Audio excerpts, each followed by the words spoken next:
team would have potentially been able to hire a firearm expert that specializes in trajectories and would be able to dispute Investigator Yao's testimony.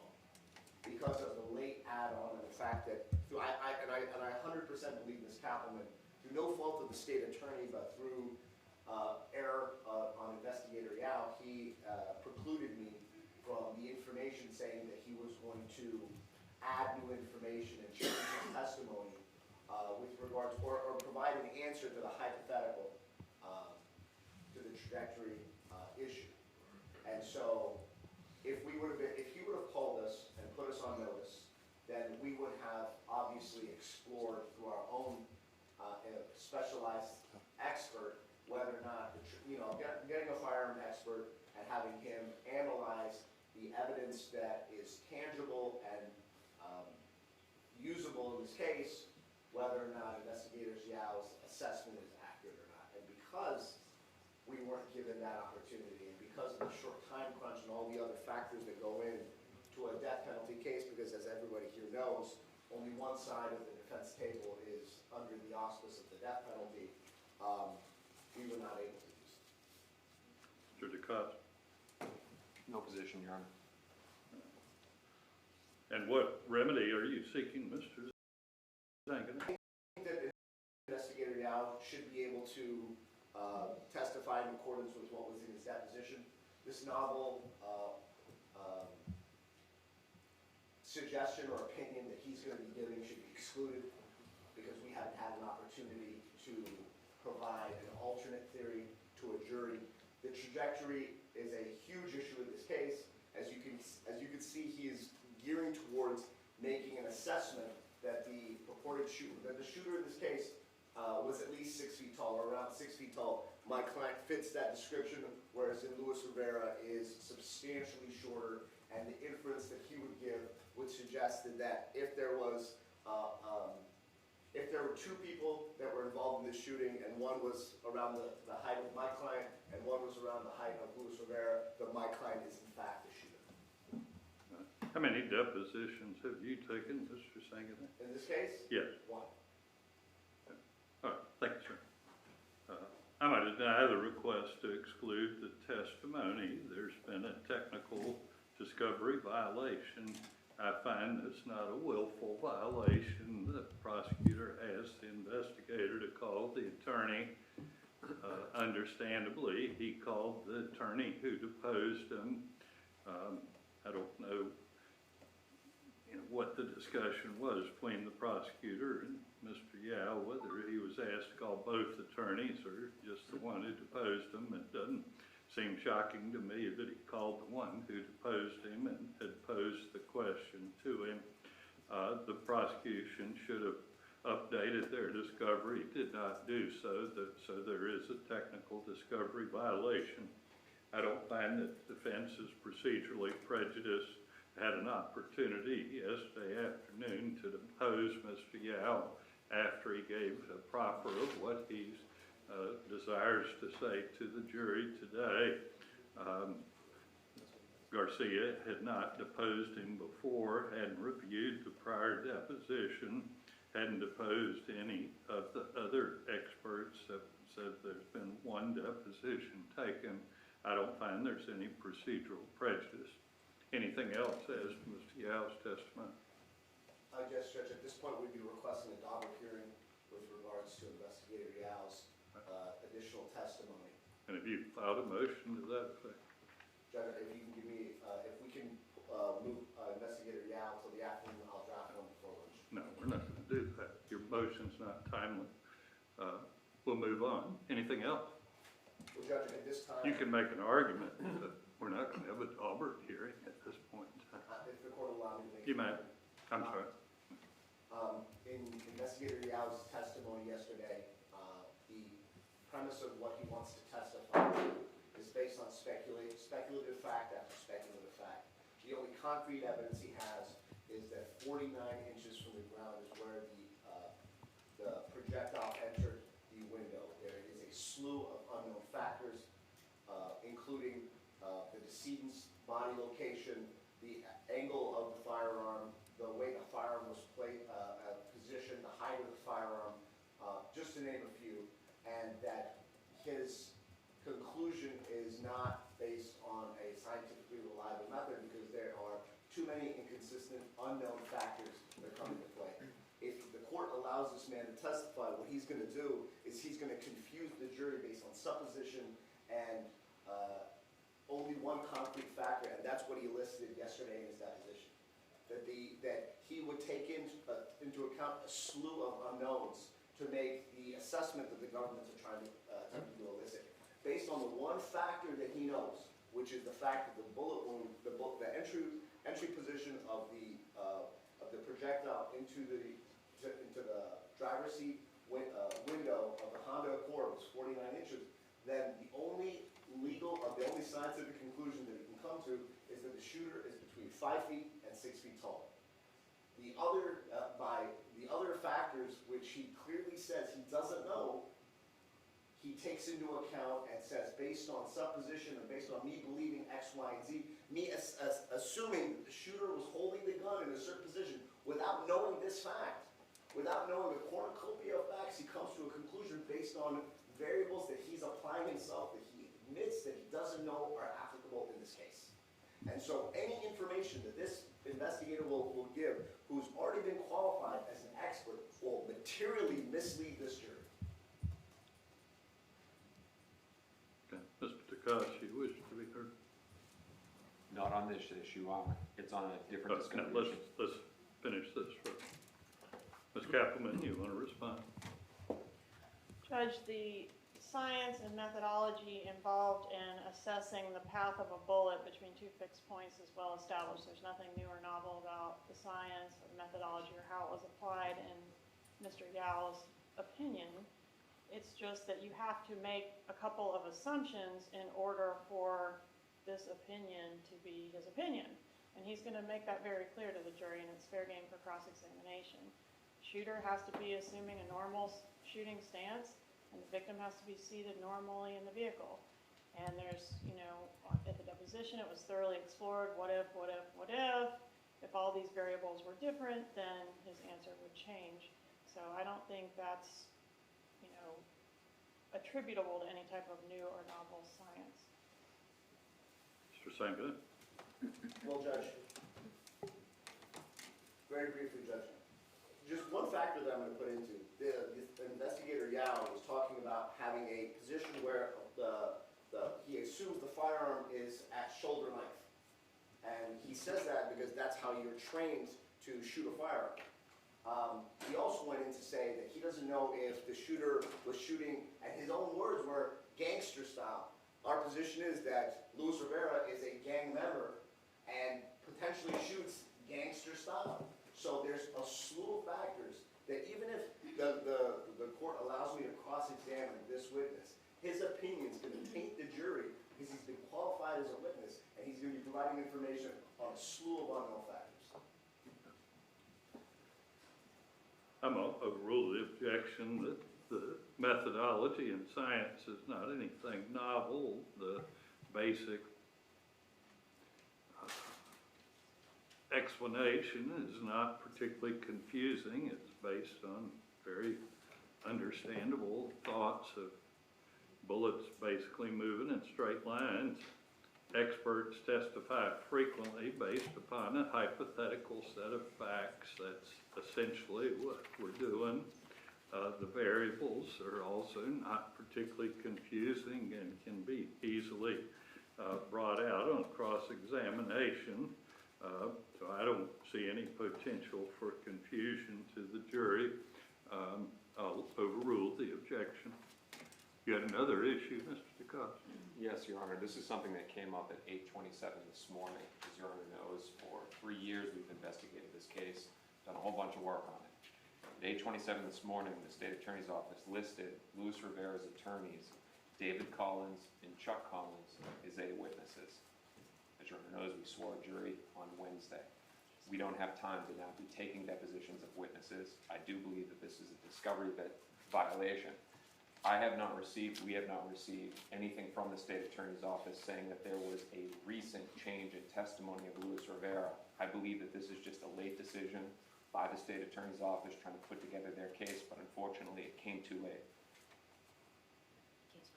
Ms. Katherine? Your Honor, the case law that we have on this issue, we have 17 South 3rd 766. It's a 4th District Court of Appeals case. Trial court did not abuse its discretion in excluding exculpatory testimony. Defense witness who was not disclosed as a witness until after jury selection. Ms. Katherine, do you have a response? Judge, in the defense's opening, they indicated that the attorneys for Mr. Rivera were engaged in some misconduct with the prosecution during the proffer of Mr. Rivera, in that information was spoon-fed to Mr. Rivera. It was alleged that Mr. Rivera's initial statement did not include Ms. Magbanua. That is not correct. It was alleged that information concerning Magbanua was spoon-fed through the attorney to the client so that he could change his testimony to add in Ms. Magbanua. That is not correct, so I think I'm entitled to rebut that. More than suggestion, is what they told the jury by calling these witnesses. It was not known to me that that would be the defense in this case until opening statement was made. And who do you plan to call? I didn't understand both were involved. They were both involved. Sit down, Mr. Cott. Yes, Your Honor. So, at what point in time would you anticipate calling one or both of them? Possibly after the cross of Mr. Rivera. I haven't really gotten that far yet. Just knew we needed to list them after I heard that in opening. I'm sorry. I just knew we needed to list them after I heard that in opening. I would need to see what was done on the cross of Mr. Rivera. I would think it would come after that. And when are you anticipating we'll hear from Mr. Rivera? Possibly at the end of today, more likely early on Tuesday. Early on Tuesday. Yes, sir. So, what are so if this comes up as it was stated in opening, you're going to call both of them?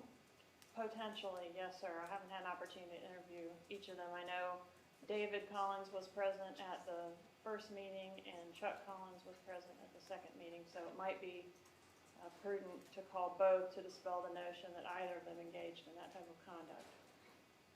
And it would be simply to deal with what came up in the opening statement about the way questions were relayed. Yes, sir. And what is their availability to be? They have advised that they're available anytime they need them for that purpose.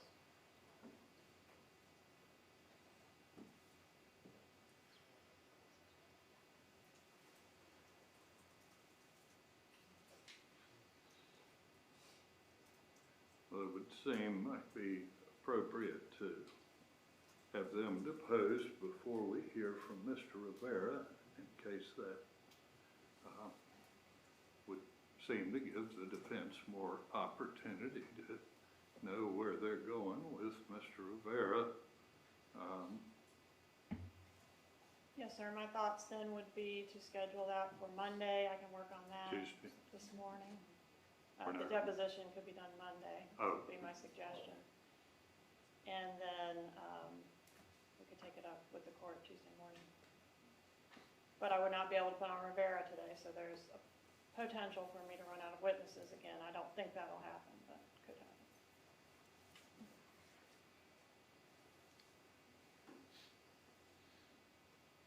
So y'all available to take their deposition Monday?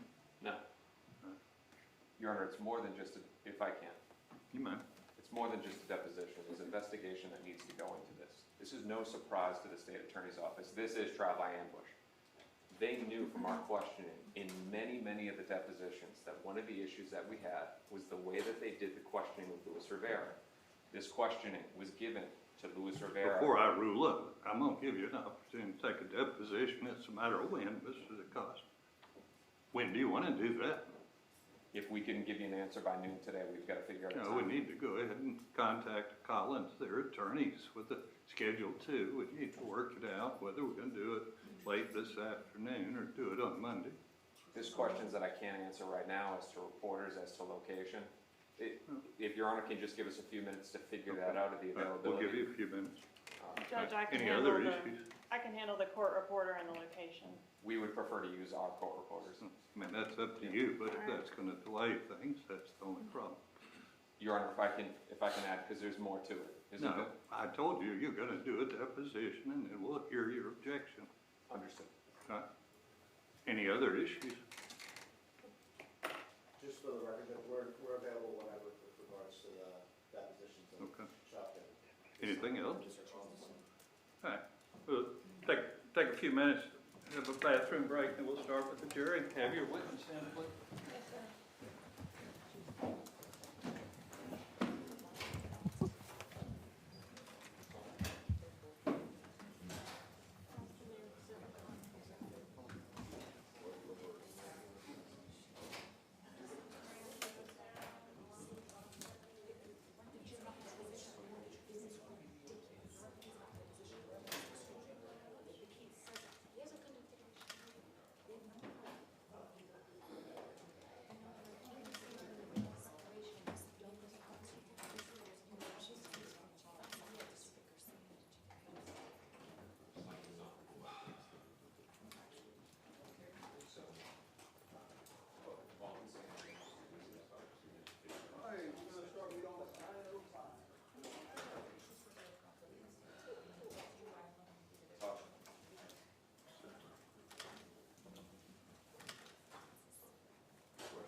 So, Joe, do you have something for us because of witnesses now? Made statements against our client. There should be something in writing now. Judge Collins is going to say that Mr. Rivera made statements against our client. Certainly.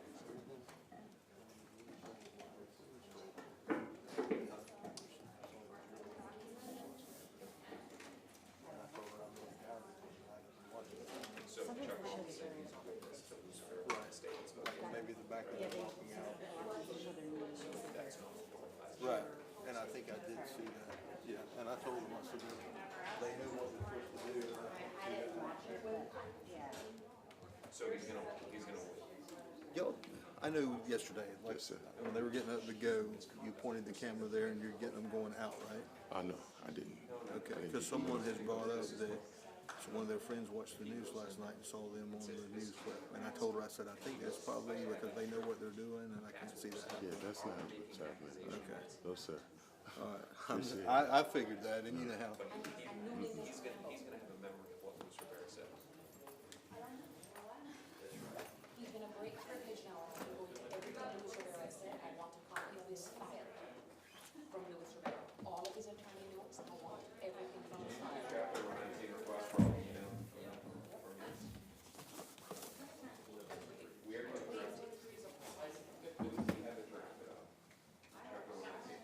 No, it's the one for the communication between call and Rivera.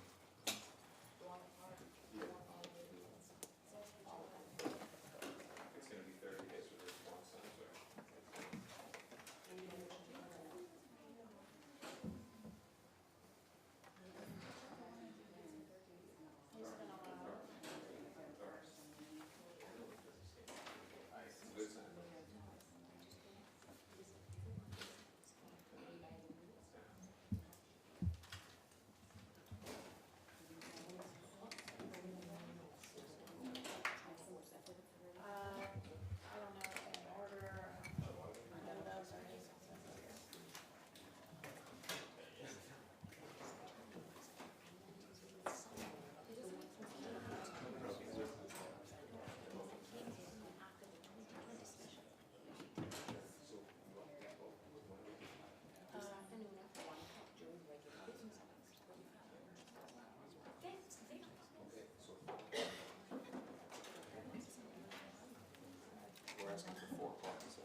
gonna send an email to Karen back now.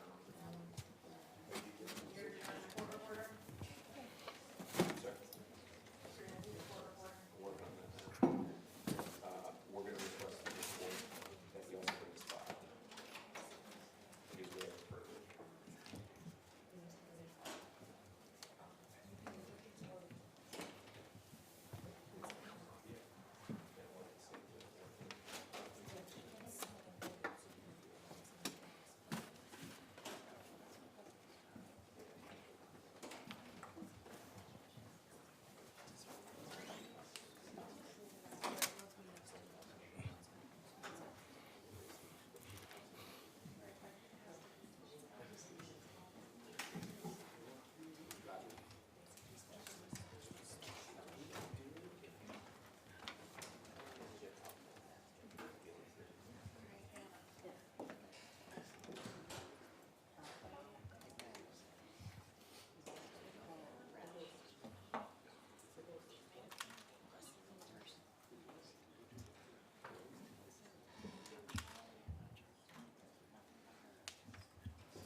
Secretary, please.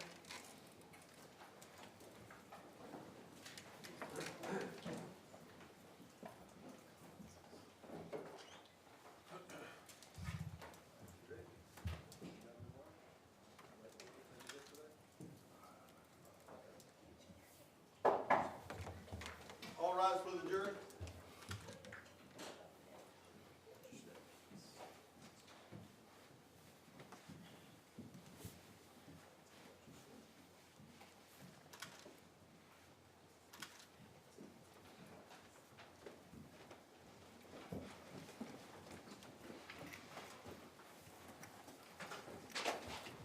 Everybody be seated, please.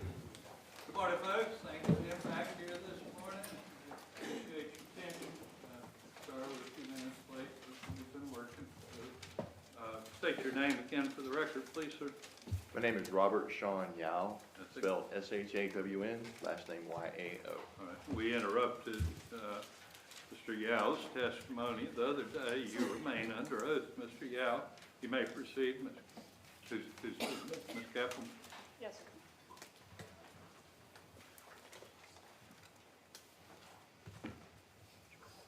All right, Mr. Yao, is it Mr. Investigator? Mr. Mr. Yao. Yesterday, we discussed a little bit about your background, and I think you told us you did this type of work for 19 years at FDLE, and then how many years at TPD? This will be my 6th year at TPD. All right, and did you indicate that you had previously testified as an expert in the area of bullet path documentation? Yes, I have. How many times? I really don't know how many times. I've been declared as an expert in forensic crime scene analysis over 100 times. All right, Judge, at this time, I would tender Mr. Yao as an expert in the area of crime scene analysis and also bullet path documentation specifically. Either side wish to order. No, Judge. No, Your Honor. All right, you may proceed. All right, Mr. Yao, do you recall giving a deposition in this case? Yes, I've done 2 depositions Couple in this case. depositions. Okay, I was actually referring to the first one.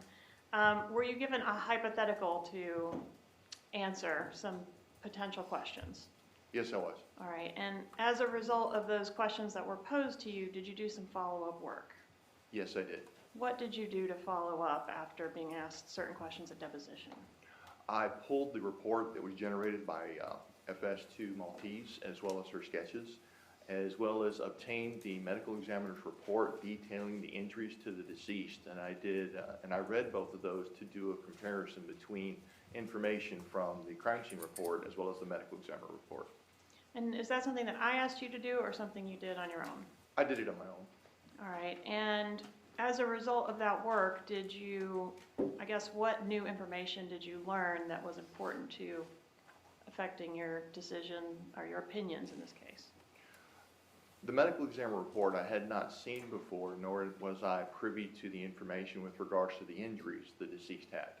In looking at the crime scene report and the report from the medical examiner, and referring to the questions and the hypotheticals posed by defense counsel during the deposition, it was my opinion that using those assumptions that it was more consistent with a taller shooter rather than a shorter shooter, having... With all due respect, I object. He's giving speculation. I've overruled your objection. Your objection's noted.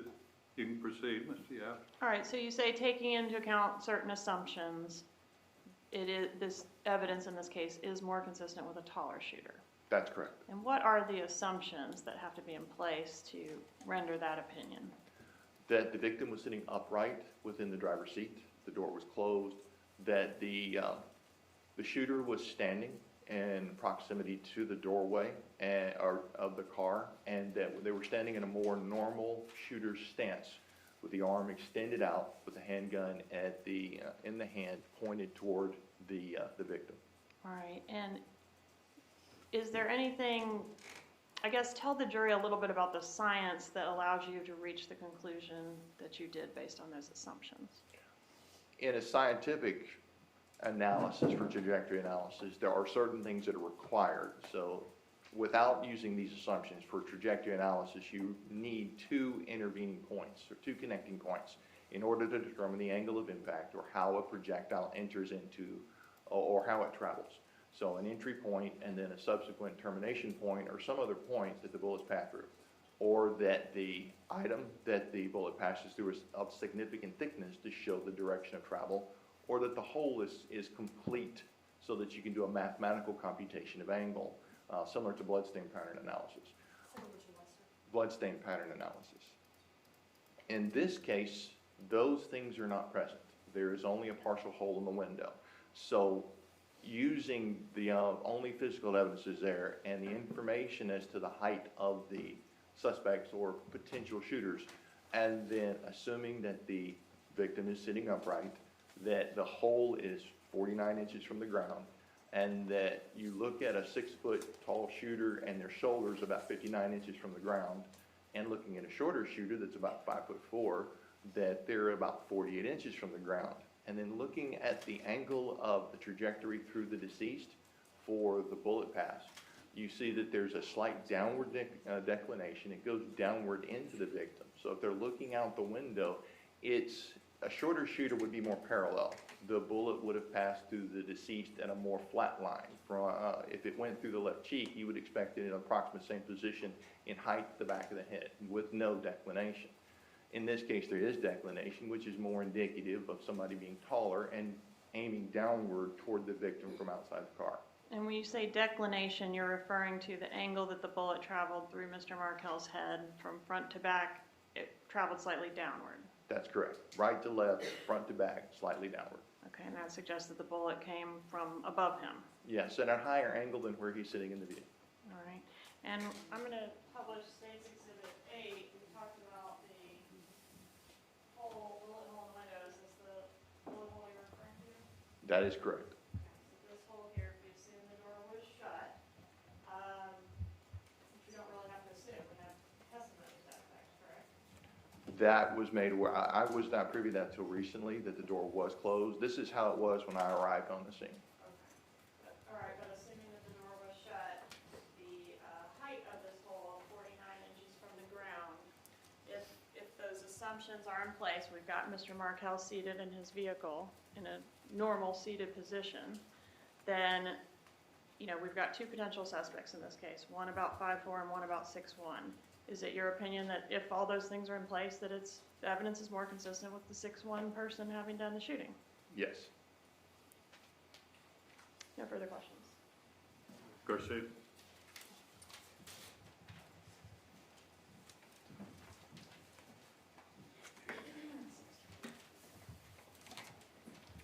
Yeah, how are you, sir?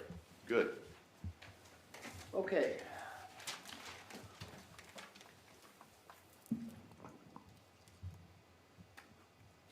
You stated on your direct examination, to accurately determine trajectory, you need 2 fixed points, correct? That is correct.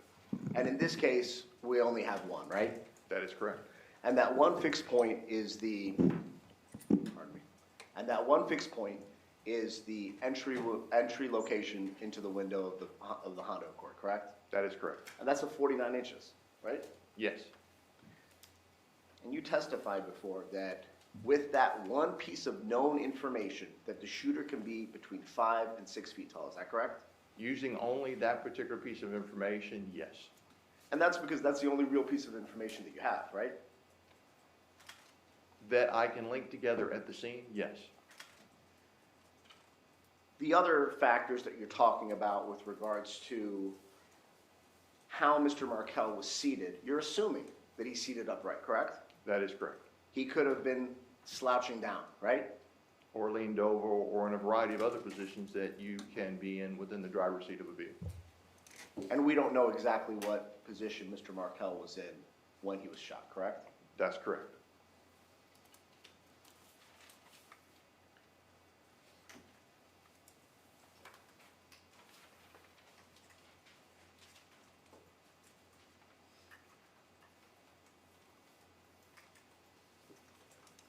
Now, one of the things that you spoke about and that you discussed was a normal shooting stance, correct? Yes. Okay. And a normal shooting stance is kind of what you teach. If someone wants to go to learn about how to shoot a gun, that's what you're talking about. How you're taught by a firearm expert how to hold and how you should stand to shoot a firearm, correct? Correct. Okay. Are there other ways to hold a firearm? There are a variety of other ways. It's all dependent on the individual who decides to shoot the weapon. Is there a shooting style called gangster style? There is a colloquial called gangster style for a style of shooting that has been portrayed both in movies, TV, video games. And can you show me what a gangster style position is?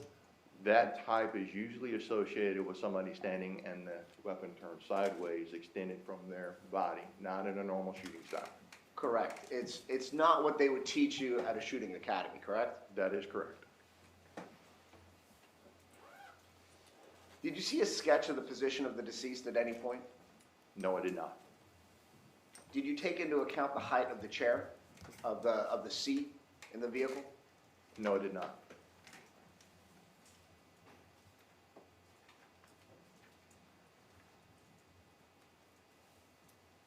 Do you believe, without knowing the position of the decedent at the time of the shooting, that you can give an accurate depiction and give an accurate opinion as to the height of the shooter?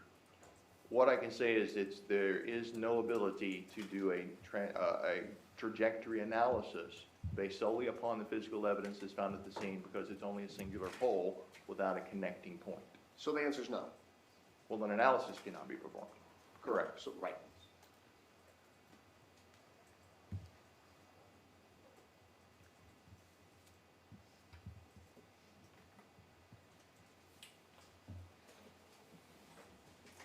Could you determine what the position of the shooter was at the time of the shooting? I'm sorry, could you be more specific? The person that expelled the firearm, do you know the position that they were in at the time of the shooting? Where they were spatially in terms of the garage? Were they directly in front of the window? Could you tell that based on the bullet hole? Based upon the hole that was in the window, it could be anywhere between the A and B pillar on the driver's side of the vehicle. It's not like they were toward the hood or toward the trunk. It had to have been in close proximity to that driver's side door with it closed.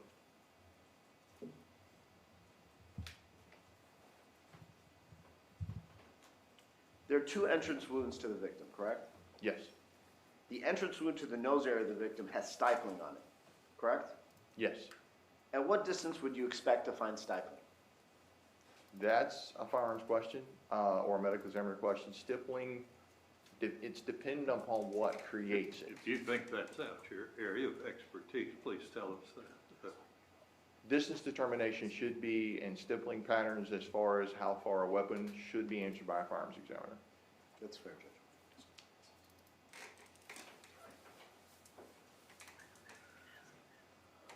So just to review, to give the analysis that the government gave, that you gave, that the shooter is more likely to be 6 feet than 5'4", we would have to assume that the victim is standing upright?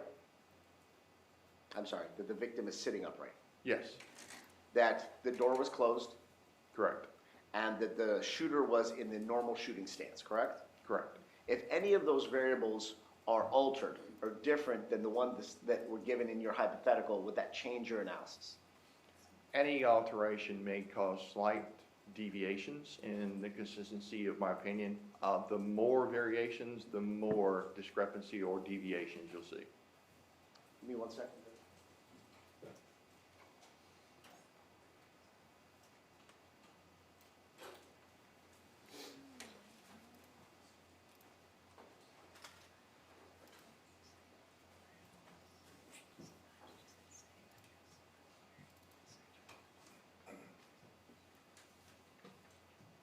Give me 1 second.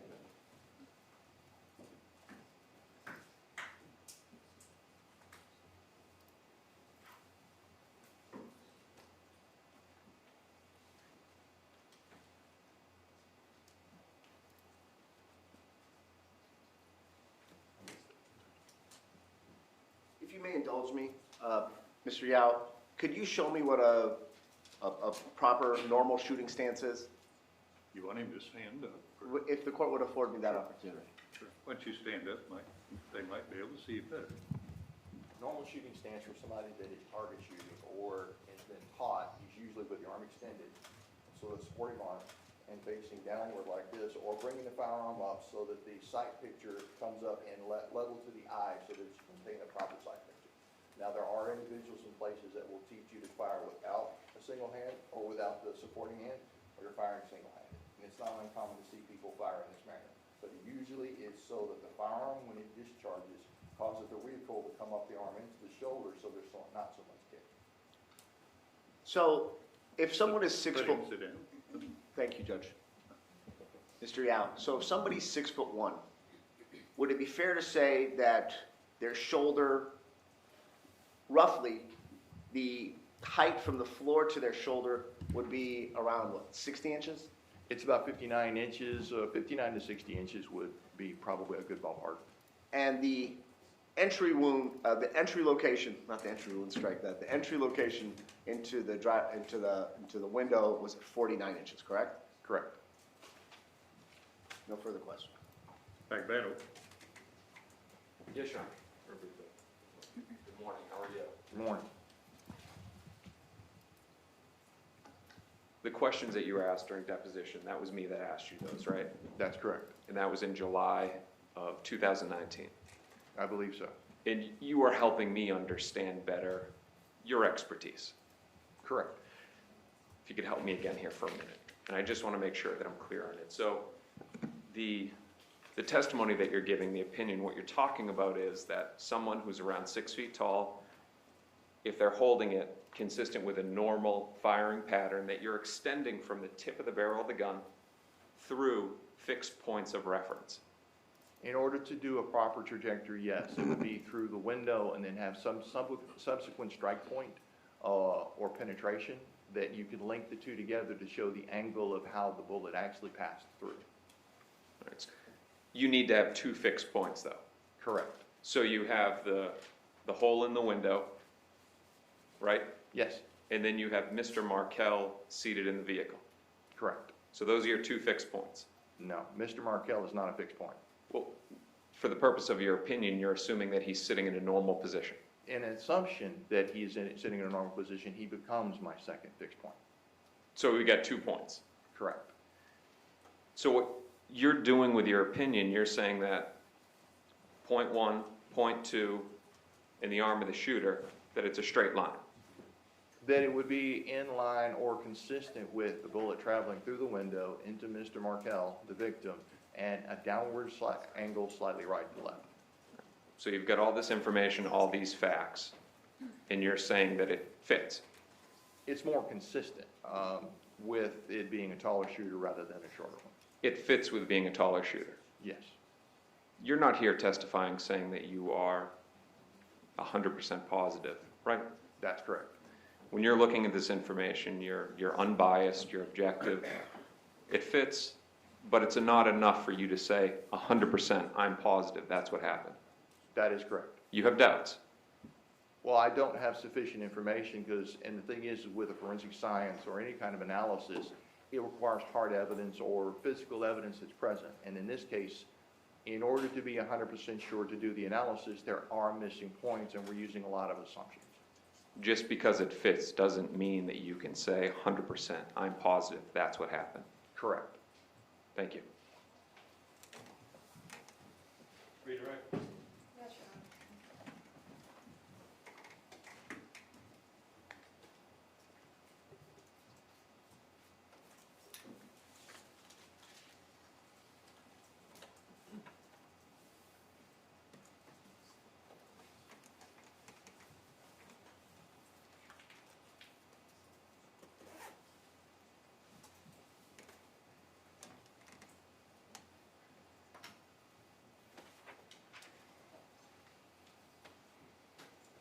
Mr. Yao, when you demonstrated the normal shooting stance, your arm was pretty straight.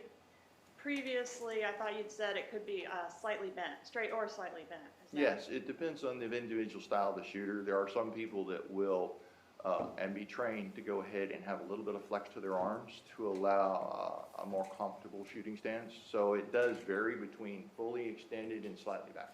All right, so taking the assumptions that we already talked about into account, for your opinion to be valid, the taller shooter could have had either straight arms or slightly bent arms. Correct. All right.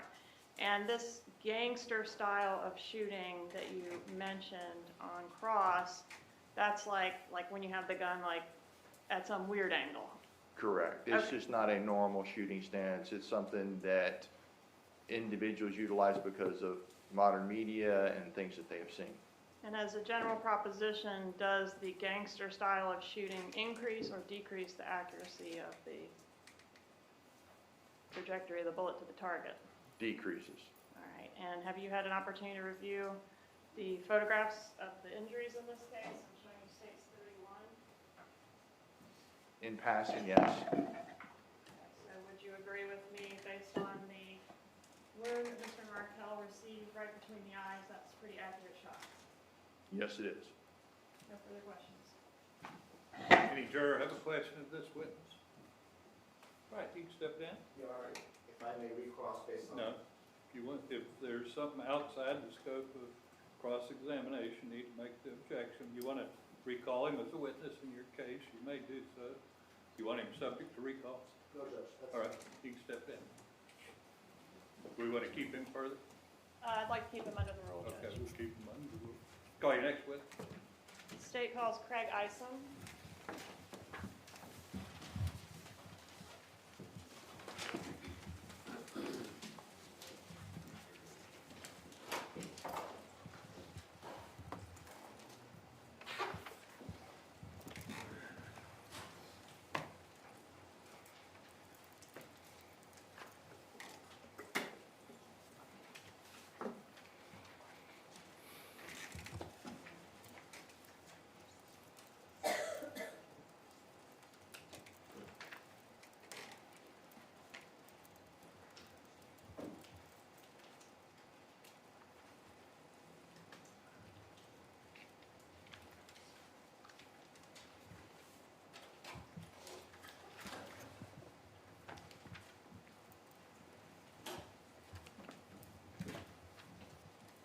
Come up here, please.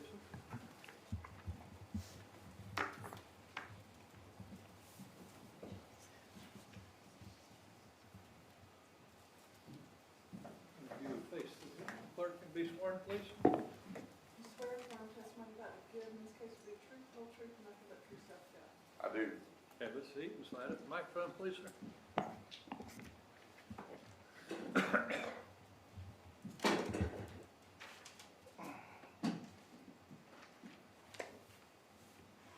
Please introduce yourself and spell your name. Craig Isom, C-R-A-I-G, last name I-S-O-M. And how are you employed?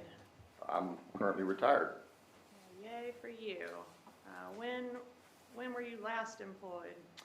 end of September 2017, All right. And where were you employed last? Tallahassee Police Department, How long did you work for TPD? 28 and a half years. And what were your duties there at the time that you retired? I was a violent crimes investigator in the Criminal Investigations Division. And was that your position back in July of 2014? It was, Were you assigned to investigate the murder of Dan Markel? I was, Were you the lead investigator for the Tallahassee Police Department on that case? I was. And were there other agencies that assisted you in this investigation? Yes, there was. What agencies were those? Predominantly the Federal Bureau of Investigation. And what was the purpose of having the FBI assist you? Initially, it was because we found out rather soon that this case was probably going to take on investigations in other part of the state and possibly the country. All right, and you don't have jurisdiction outside the state, but the FBI does? Yes, All right, did you go to the crime scene? I did. When did you go to the crime scene? It was probably around, I would say 11:30, 11:45 on July 18th. When you arrived, had Mr. Markel already been transported to the hospital? Yes, he had. And did you look around the scene to observe whether there was any evidence to indicate there had been a robbery attempt or any forced entry to the residence? I did and found none. All right, and did you, I assume it was relatively easy to identify Mr. Markel. Well, he wasn't at the scene, but it was his car, his residence. And his wallet was in the vehicle with his identification? The wallet was, Objection, Judge, that's the leading. Overruled. the wallet was there, his cell phone, his eyeglasses. All right. Did you make an effort to talk to people that were close to Mr. Markel? Yes. And who was the first person you interviewed? The first person I interviewed was his ex-wife, Wendy Adelson. All right. And where did you locate Ms. Adelson? She was at the Mosaic Restaurant in the Klarn Common area. About what time did you make contact with her at the restaurant? I believe it was about 1:30, 2 o'clock on the same day. 1:30 or 2 p.m. on the day of the homicide? Yes. Okay, so a couple hours after. Yes, after I was done at the crime scene, I went to her location. And as a result of your interview with Ms. Adelson, did you take an interest in her parents and her brother? Yes, All right. And did you, as a result of your interview, review any court filings? I did. What court filings did you review? I reviewed the filings from the Adelson Markel divorce. I'm going to object, the detective is using documentation. It appears that he's got his entire file in front of him. I can't see if he's reviewing it. Overruled. Before cross-examination, you'll be able to see whatever he has. You can proceed, Mr. Captain.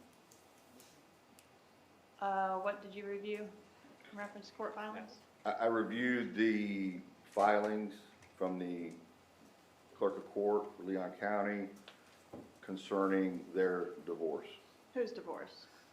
Wendy Adelson, and Dan Markel. All right, I'm going to approach and show you what I've marked as State's Exhibit 75. You had an opportunity to review this exhibit? Over time, yes. All right, and is this a fair and accurate copy of the divorce file of Wendy Adelson and Dan Markel? Yes. How many pages is it? It's numerous. I'd have to count. It's a full binder. They're numbered. Okay, well, we'll go to 575.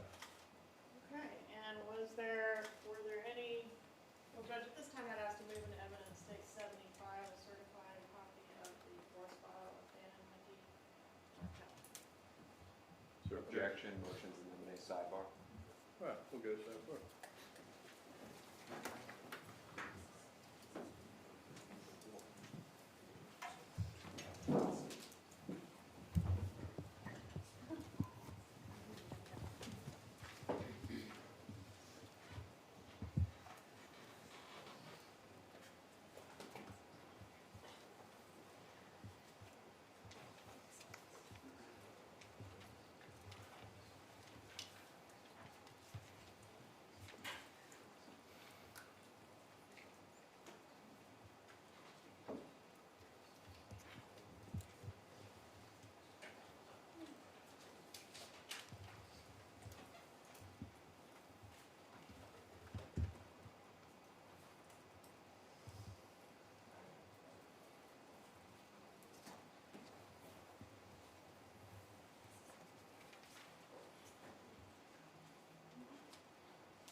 subject to my ruling at sidebar, I'm admitting State's Exhibit 75.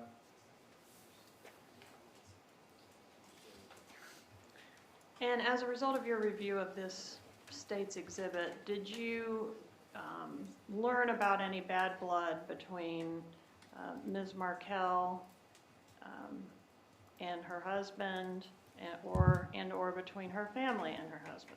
I did. Objection here, so. Overruled. You may answer the question. I did. And what was that? There was obviously a lot of contention in these filings. They were quite lengthy. The actual divorce occurred in July. It was settled by July of what year? 2013. Okay. It was settled in it's what's called an MSA, a marital settlement agreement. And so it was settled at that point, but even after that, the filings continued against one another. Part of it was that there was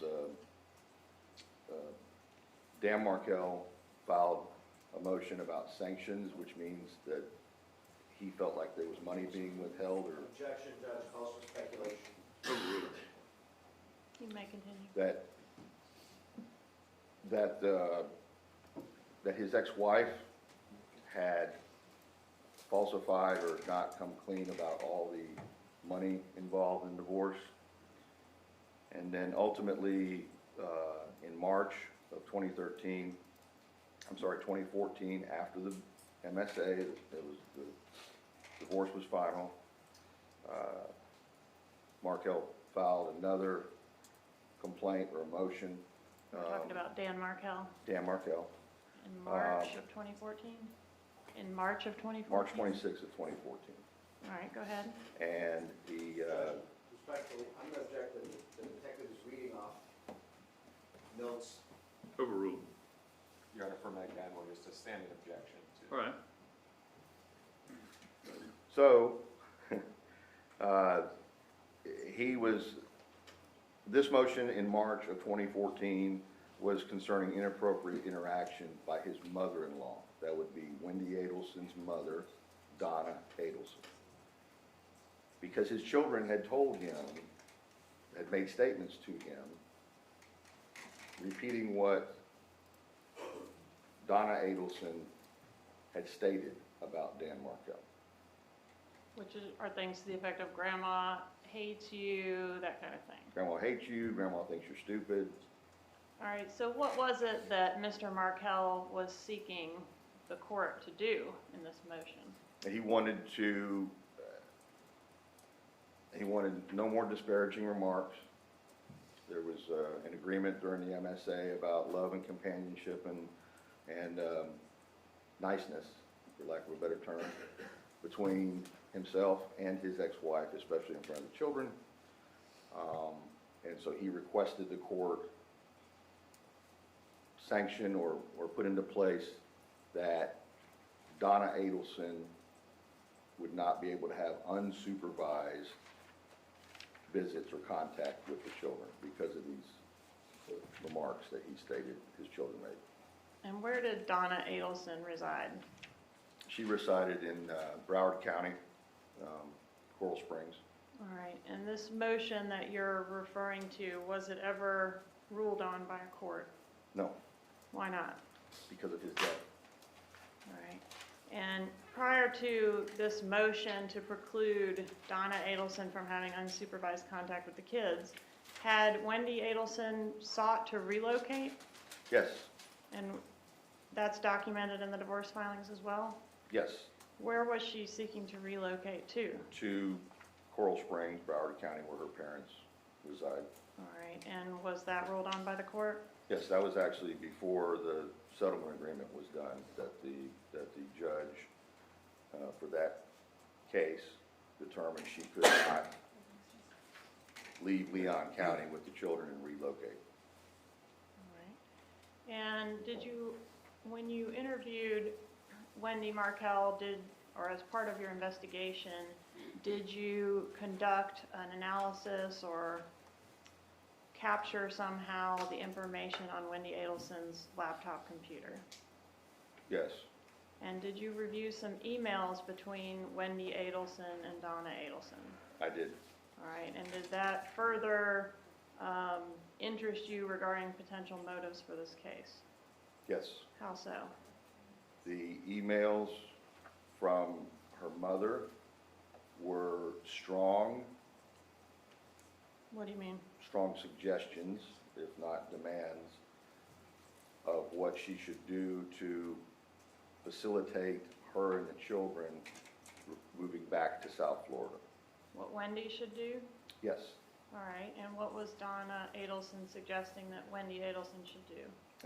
she suggested threatening Dan Markel with the children going to a Christian church, specifically at one time a Catholic church, even though he was devout Jewish. She also suggested at one point a bribe, for the most part, of $1 million, split up between Wendy, Donna and her husband Harvey, and their son, which is Wendy's older brother Charlie. All right, let me back you up just a moment. So the first thing you mentioned was that Donna Adelson suggested to Wendy Adelson that in order to facilitate the relocation, she could convert her children to Catholicism, or threaten to do that? Threatened to do so. All right, and why, if you know, why would that have any impact on whether or not Mr. Markel would consent to letting his children go to South Florida? That question, Objection, speculation, for sustained. Okay. All right, so she suggests that Wendy Adelson could convert her children to Catholicism, or threaten to do so. Yes, And she suggests a bribe to Dan Markel. Objection, Yep. leaving. Overruled. yes.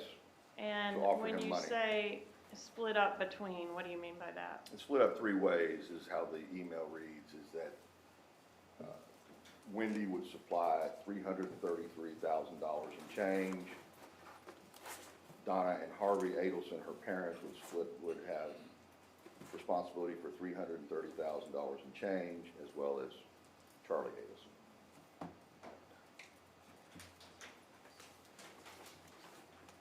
Did Wendy Adelson stand to gain anything financially from the death of Dan Markel? Yes, my understanding, it's a very, it's a lot, but my best understanding of the situation that Daniel Markel had set up was that he had a large life insurance policy for $2 million. Objection, Judge. Sustained. All right, so, Move to strike. And curative, Your Honor. There was no timely objection. I'll overrule that request. okay, so, I'll just ask her about that. I'll move on. Attempts to interview the Adelsons. Tell us about your attempts to interview Harvey and Donna Adelson. Daniel Markel was shot on July 18th, which was a Friday, just before 11 a.m. He subsequently passed on in the wee hours, just after midnight, my understanding, on July 19th, which was Saturday morning. There was a memorial service the very next day, on Sunday morning, at Shamra Torah Synagogue on Cary Forest Parkway. I attended that service. I went to that service. And while I was there, after the service was completed, I was approached by who introduced me. I was approached by a woman who introduced me as her name being Donna Adelson. We exchanged greetings, and she... Objection, hearsay. Let's go sidebar, please.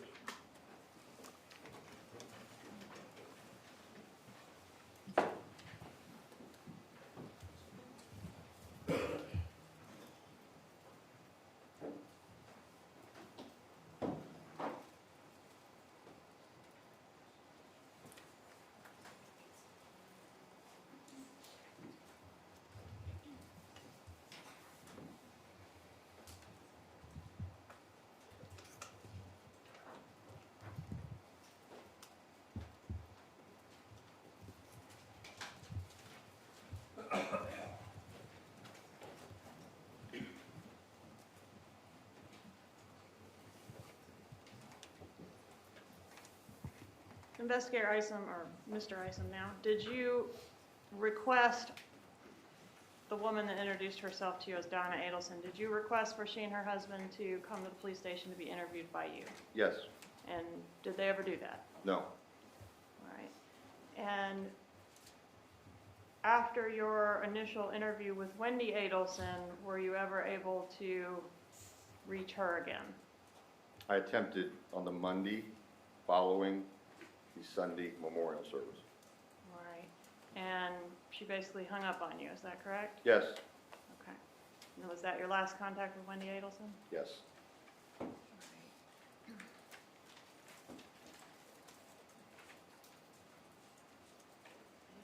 After you reviewed these, I guess you interviewed Wendy Adelson, you reviewed these documents from the divorce and the emails.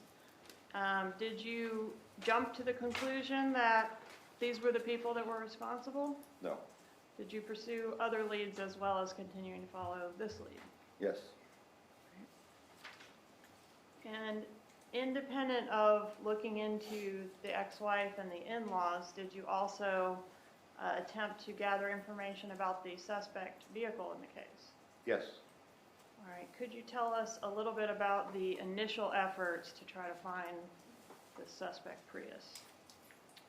Well, the next door neighbor was the one that reported the shooting to begin with. And he gave us a general description of a light colored Toyota Prius type vehicle. It wasn't enough to put out a national bulletin or anything like that, but locally, we had told people that this was the type of car that was seen leaving the house, backing out of the driveway, going towards Benton Road on the day of the shooting. Were you able to establish a timeline of the victim's activities prior to him being killed? Yes. And what was his timeline that morning? Friday morning, he had the children with him, the two small boys. He drove them to the daycare center on West Tharp, I believe it's Creative Preschool. He dropped them off at 8:50 a.m. He left from there, traversed back across town, and went to the Premier Fitness on Maclay Boulevard. All right, and at the Premier Fitness, was surveillance video available? Yes. And have you had an opportunity to review the surveillance video? Yes. And is there something you believe of evidentiary value on that video? Yes. All right, I would ask for permission at this time, Your Honor, to publish the surveillance video, which is marked as States 124 and previously entered into evidence. You may. All right,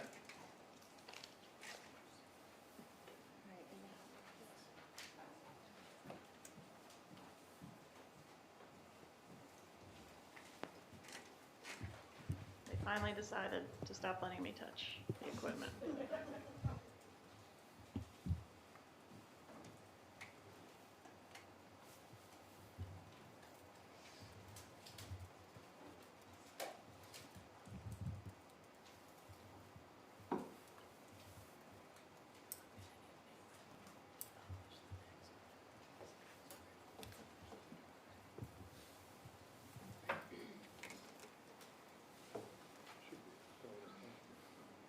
Oh, I wonder what that was.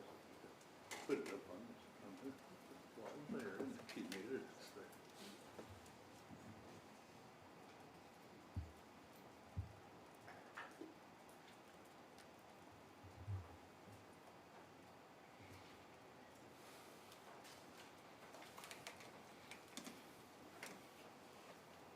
You want the lights down?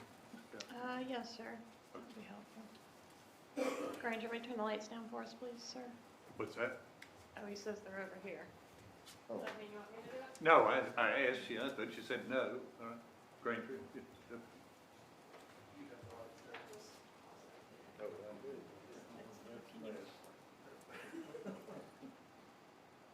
This is not my normal courtroom. This one does not have.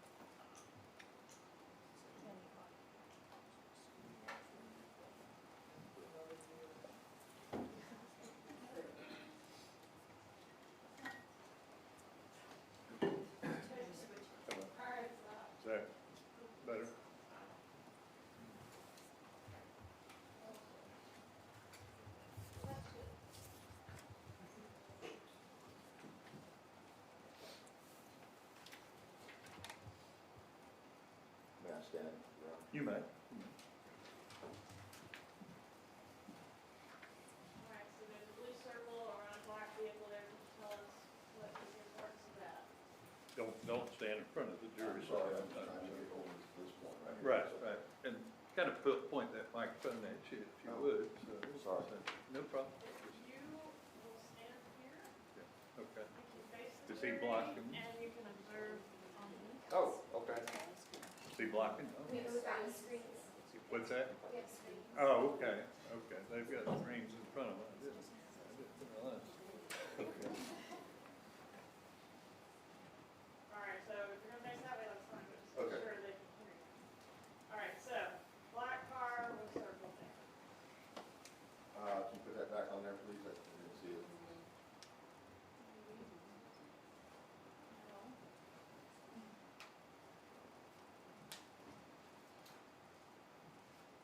Right there. Okay. This is a Objection, black, improper opinion, video speaks for itself. Overruled.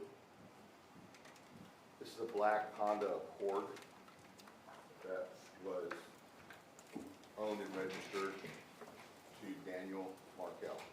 He's entering this road over here, which is Village Square Boulevard. So he's entering the north part of Premier Health and Fitness. All right, and this is a, surveillance camera that's mounted on top of it. Right, this camera is maintained and operated by Premier Health and Fitness. And on what date and time did Mr. Martel enter the parking lot of Premier Gym? Well, he's there as the timestamp indicates, 18th of July, which is a Friday, 2014, and the timestamp says, and it was verified, the timestamp is the actual time, to be 9/11 and a half, 37, as you can see on the timestamp in the frame. Can you circle right the time stamp? Okay, so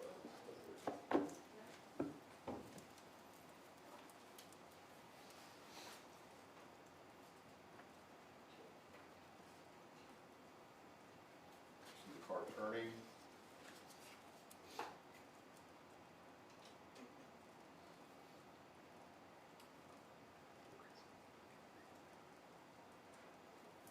It's the same car from another camera angle. This camera's pointing northwest.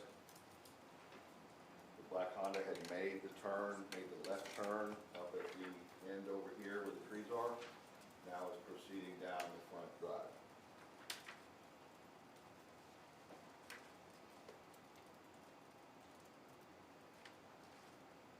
Makes a right-hand turn.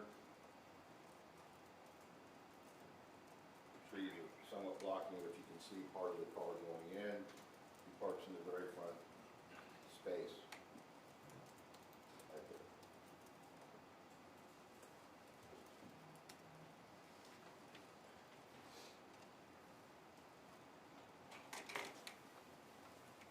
This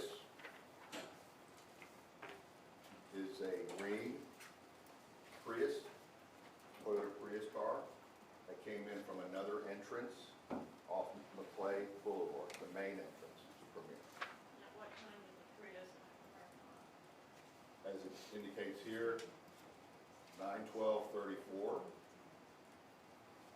So we're within seconds after Markel has parked his car, well within a minute.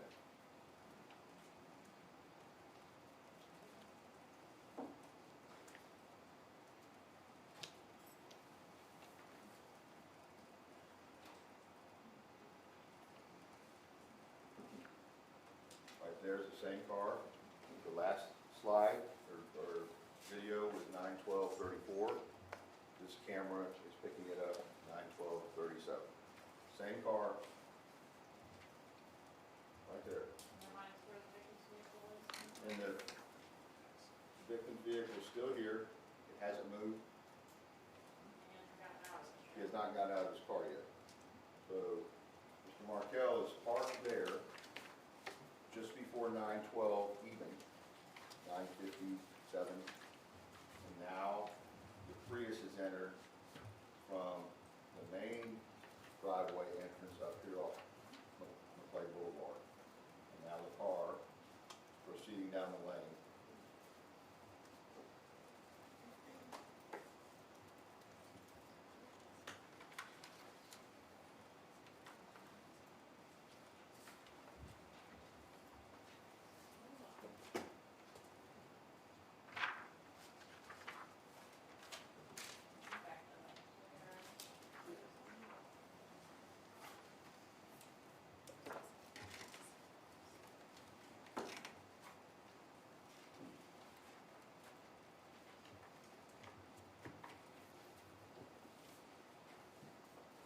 There's Mr. Markel getting out of his car. You see him again if it plays through, passing by the American flag.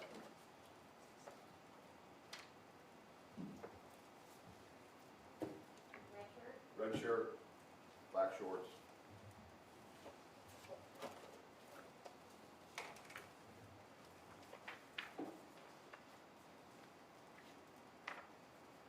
This is Mr. Dan Markel walking into the front doors. So he's parked his car. Now we're at 9:13, excuse me.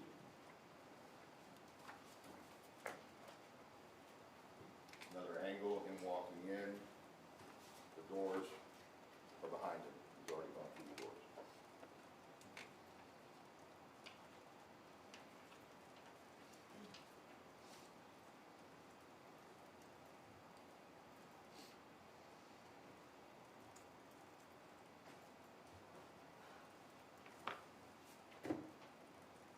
Mr. Markel's car is still there. It's at 9:16. He's already entered the gym.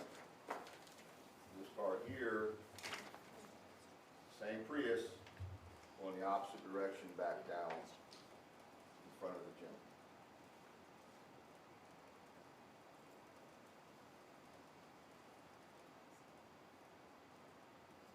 So that was 9:16:38. Objection, Your Honor, narrative. I don't believe there's been a question for a while.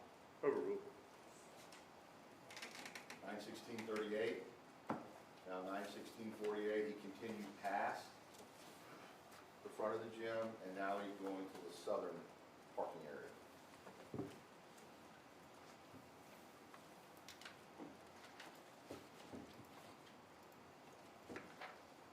This is the Prius again. Now he's reversing back opposite direction. Comes to a stop.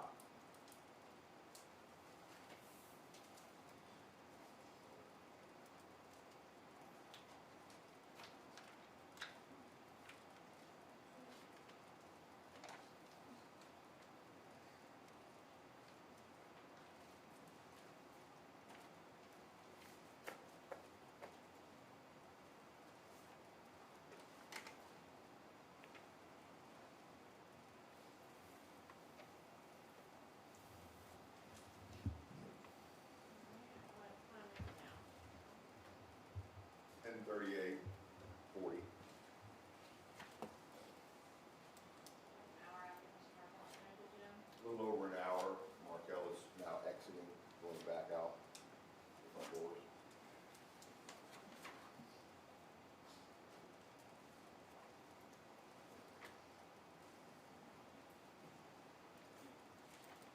Same man, Mr. Markel, now exiting the front doors.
approximately 2 or 3 minutes.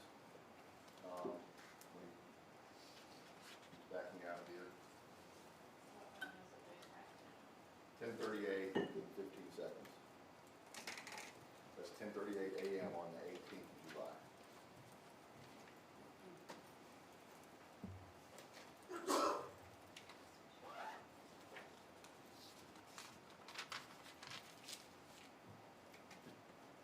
Markel is back out of space, going around this corner, and now he's exiting the same way he entered earlier this morning. The circle represents an activity in the back corner.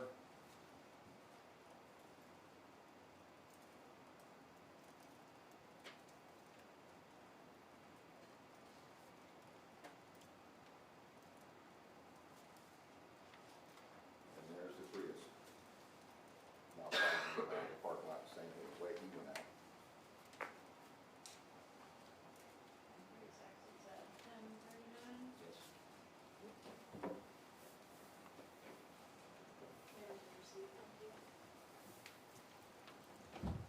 We have the lights back, Your Honor.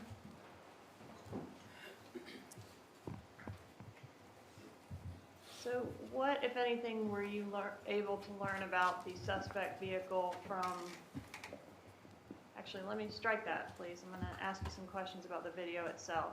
Did you have an opportunity to review the original footage that was used to compile these clips? Yes. All right, and were each of the camera angles that we viewed in the clips ongoing and running throughout the entire time that Mr. Markel was in the gym? Yes. Okay, so to view in real time on the original footage all the different clips, like if we watched the whole little over an hour that he was in the gym, from how many different camera angles? 4 or 5 different camera angles? It's, well, there's the 2 on the inside that you saw. And then there's 1, 2, 3, at least 4, possibly 5 on the outside of the gym. So it would take us about 7 hours to watch Absolutely. the entire thing. Yes. But that is available? Yes. Correct? Yes. Okay. And has anything been added or deleted other than the circles that we made around the people and objects we were trying to draw attention to? No. All right, now tell me what, if anything, you were able to discern about that vehicle from this surveillance video. We surmised that from looking at the video that we had at this time from the Premier Gym, that this car was obviously following Dan Markel in his Honda. We determined that it was probably 2006 to 2009 Toyota Prius. What about the color? The color was determined, we researched and actually talked to Toyota Corporation representatives, and the color was determined to be silver pine mica. All right, so both vehicles are seen at the end of that video leaving east on Village Square Boulevard toward Thomasville Road, is that That's correct. And that was at 10:38 or 10:39 a.m.? That's correct.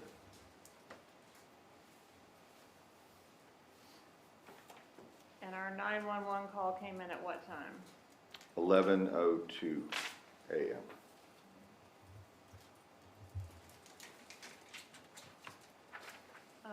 Based on that time frame, did you have a theory as to what route Mr. Markel may have taken when he left the gym? Yes, because the most direct route would be out to Thomasville Road, at Village Square to Thomasville, south on Thomasville, to get to his home on Trescott Drive. And based on that theory, did you attempt to locate any additional surveillance that the victim and suspect may have been present on along that route? Yes, we did. What businesses did you either attempt to collect or collect video from along that route? From that route, there was the Sunoco gas station on Thomasville near, I can't think of the name, it's near the flyover, as well as the Shell station there at Timberlane Road in Thomasville. And you also tried the Circle K, I think that's the Shell Circle K is the Okay. same location. Envision Credit Union. I believe there was an attempt at Envision Credit Union. From my understanding, other investigators checked all along that route. All right, and based along the route, someone had the idea to try to look at these cameras that are mounted on city buses, correct? Yes, yes, All right, and have you had an opportunity to review the state's exhibit in reference to the city bus footage that was captured? yes. All right. Judge, at this time, I would ask to introduce into evidence the city bus I footage, think which they're in was evidence. I'm sorry, I would ask to publish, it states 125.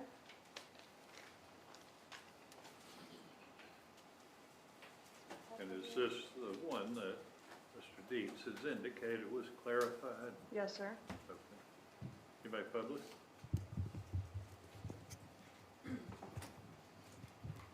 And after that, when you get a stopping point, Mr. Captain, then we'll probably do for a break. Yes, sir.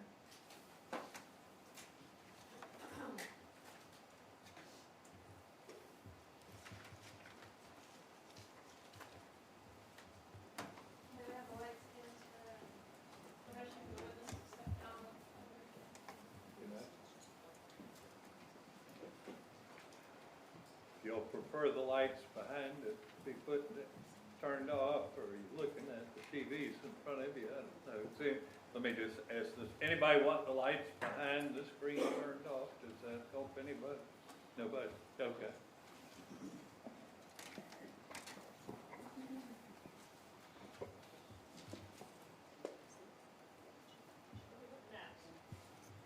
This is a city bus that is approaching Thomasville Road on Clarn Commerce Drive. Just for reference, there's a Regions Bank on the left-hand side of the road. That's the view we have here. And there's a Circle K gas station on the right-hand side. And what date and time is this image taken? That was at the same day, July 18th, 2014, Friday, and the timestamp as shown on there indicates 10:44 and 31 seconds. And what is the blue circle? Blue circle is the image of Markel's car southbound on Thomasville Road. So he just left Village Square Boulevard and now he's south.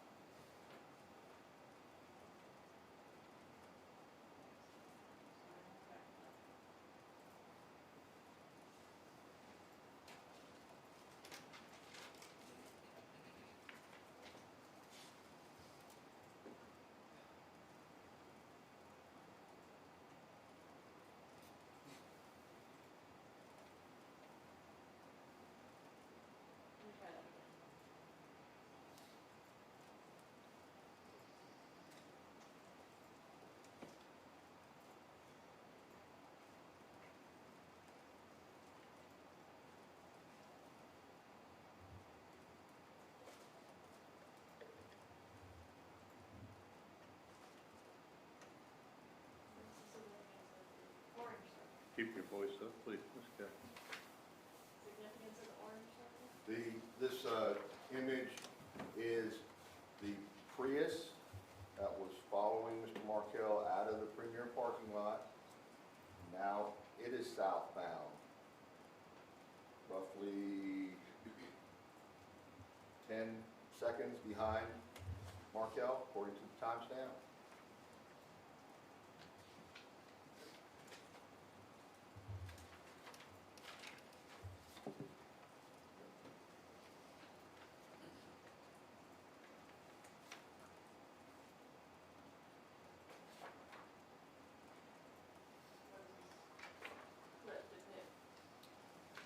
This is the same exact bus, the same bus that was stopped for that fare to put it back on the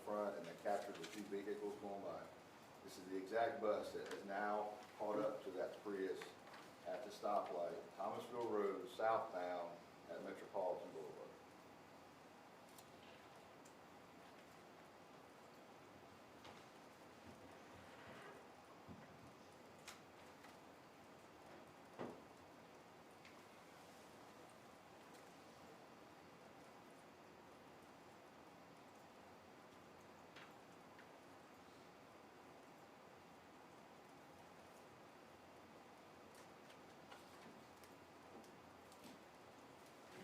Tag number for this image? No.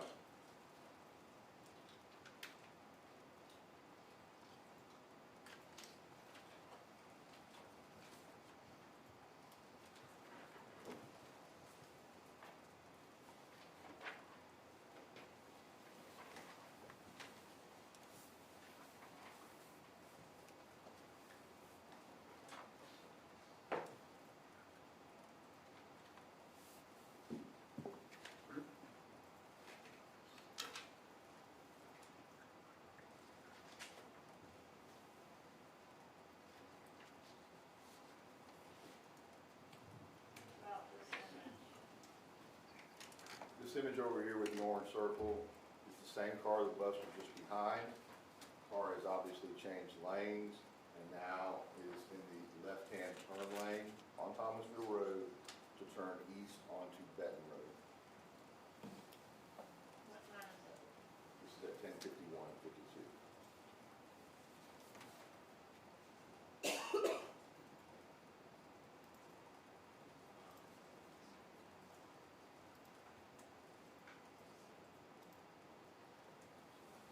Will we be able to see the Prius making a left on the bed?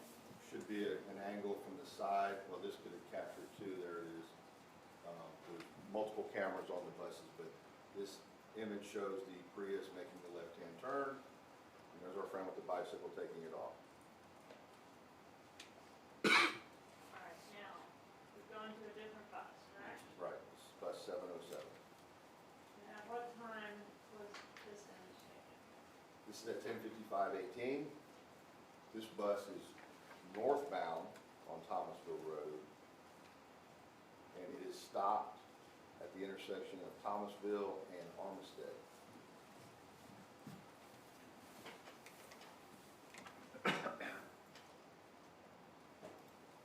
Here's the Prius, now northbound.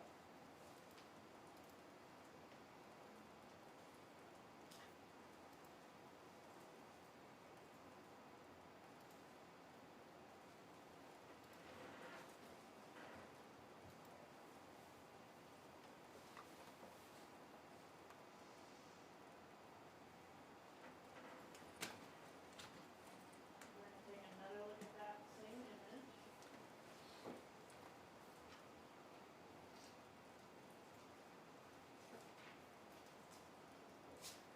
This one's done in slow motion.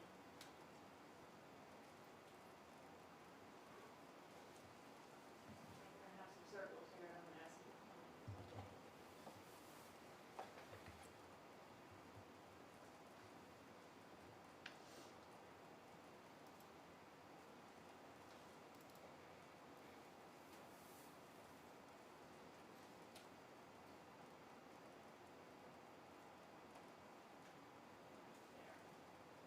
What were you able to learn about the Prius from this clip that the bus captured?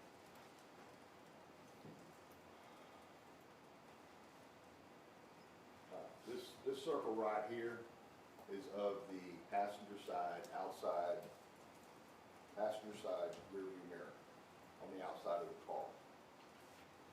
It's black. The other mirror on this side is the same color as the car. And according to Toyota, they come, when they're new, Objection, Objection, Judge. hearsay. Sustained. So one of the mirrors was black. correct. All right, what next? The item that's circled, I think there's something like that. Anyway, up here in the top center of the windshield appears to be an adhesive type toll paying device. commonly known in Florida as a sun pack. The last circle down at the bottom right is in the bumper area, the bumper cover, and that is a missing tow hook cover. It's a pop-out piece of plastic, it's gone, it's not, hasn't been replaced, but that hole is obviously missing. What were you able to learn about the occupants from this particular? The passenger in this car, as it goes past, very animated, moving around, very excitable. He also appears to be wearing a white shirt. Objection, Judge, calls for speculation. Overruled. All right, now is this the same bus that we just saw previously? Same bus. So like north on Thomasville? North on Thomasville, the bus is going to the Armstead intersection.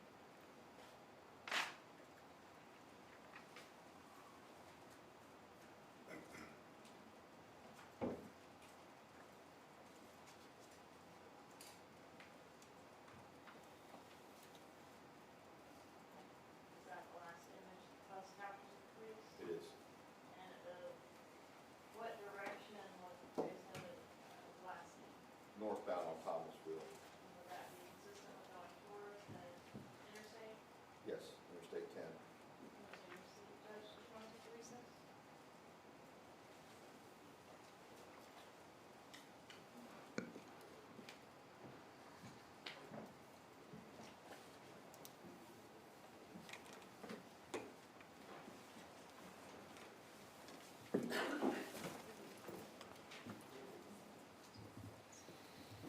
Are you done? You're at a good stopping point.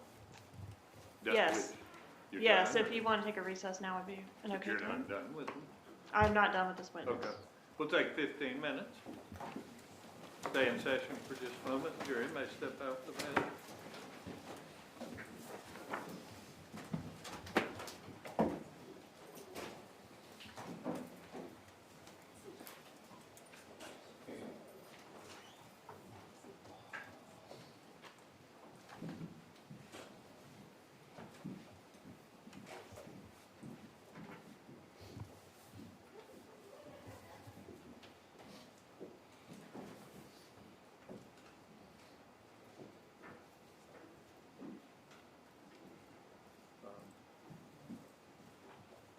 Mr. Isom, let the defense attorney see whatever notes you have or materials you have with you. We'll be in recess for 15 minutes. I think it's a battery.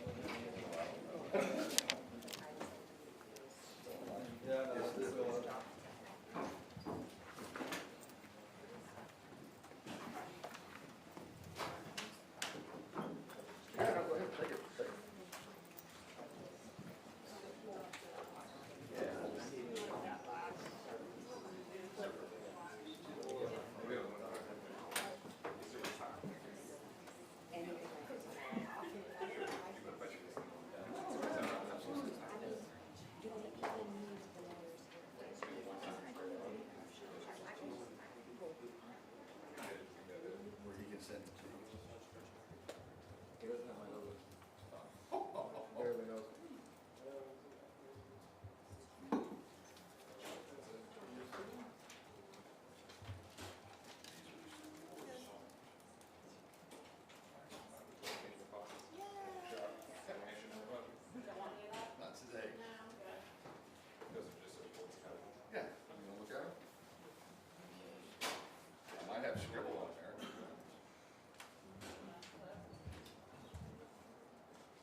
What I gave you yesterday was the enhanced edited with the circles. That's what I gave you yesterday. Okay, and that's this one, right?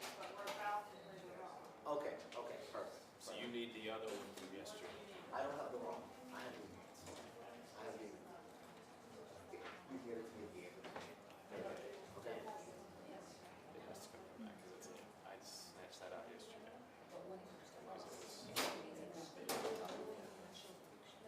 Is that where you want to start it?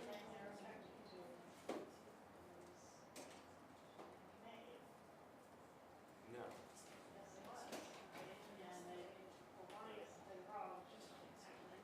Yes, they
So I'll just also, it's more about how much. The hotel, What you actually. say the Louis Rivera sign, that you're gonna introduce in that portion of that.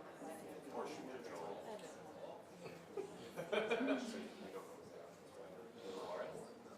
Italian, pasta, American, Japanese. I'm sure you got the original copies. Yeah, But ideally, I'm saying. Yeah. Wow.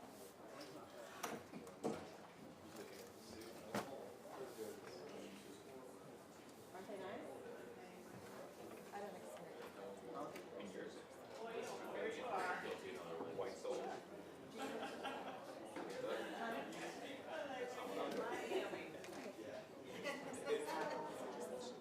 I try to create a couple You're of awesome. You're amazing here, you're amazing here. I don't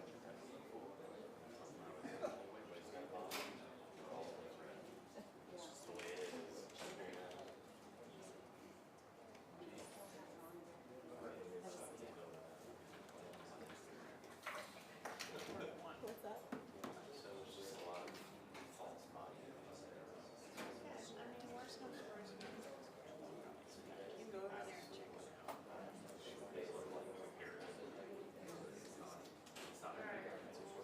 also feel like we all have interesting things to talk about.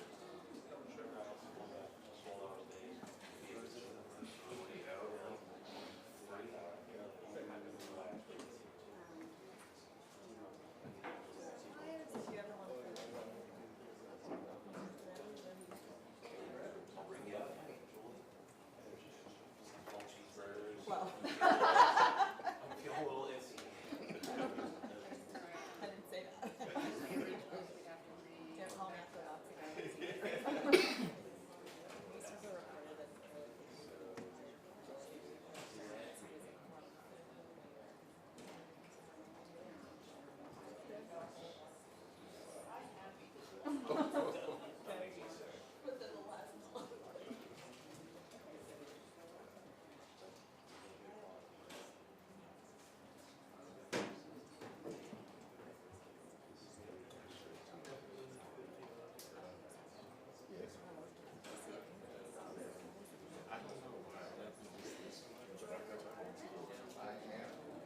Never met a person that said no.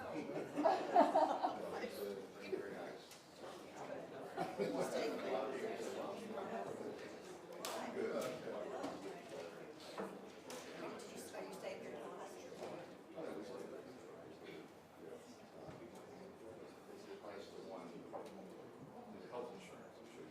Yeah, yeah. Well, that's our plan is to stay until we get work. All right, court's back in session.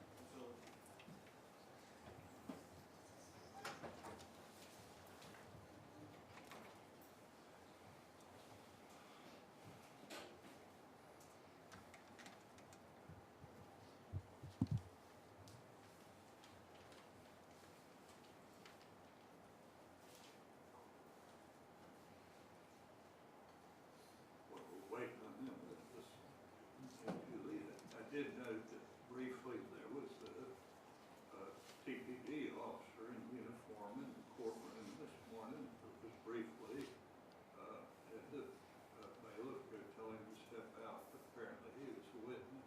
Who was that, Ms. Kathy? Bill Brannon. He was briefly in the courtroom, is he gonna be testifying today? Yes, sir. At some point in time, we need to pick that up.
be seated, please. May resume chapter. Yes, sir. Mr. Isom, we just watched State's Exhibit 125, the video that was prepared for the jury to see the relevant images on the bus video from that day. Did you have access to the raw footage before the clips were made with the circles added? Yes, I did. All right. And was anything other than the circles added or taken out from the raw footage? No. All right. I would have introduced into evidence State's Exhibit 173, included in the raw footage. I mean, you can watch the bus do its whole route on the raw footage, correct? Right. If you want to. Okay. Yes. We don't want to do that, but I want to publish a portion, if I may, to articulate, let the jury see if there's a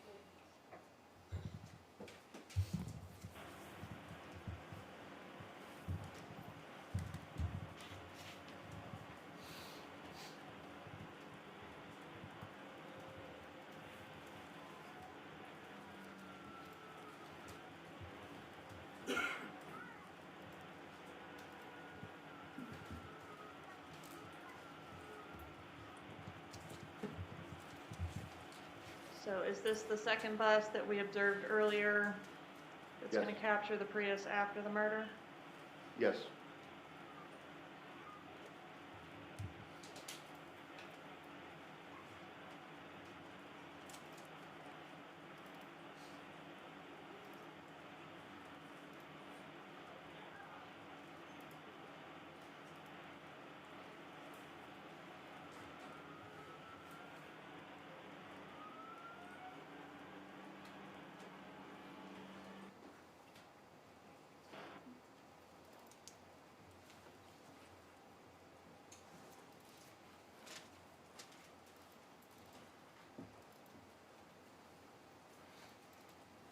You mentioned that you noticed a sun pass transponder on the front windshield of the suspect vehicle.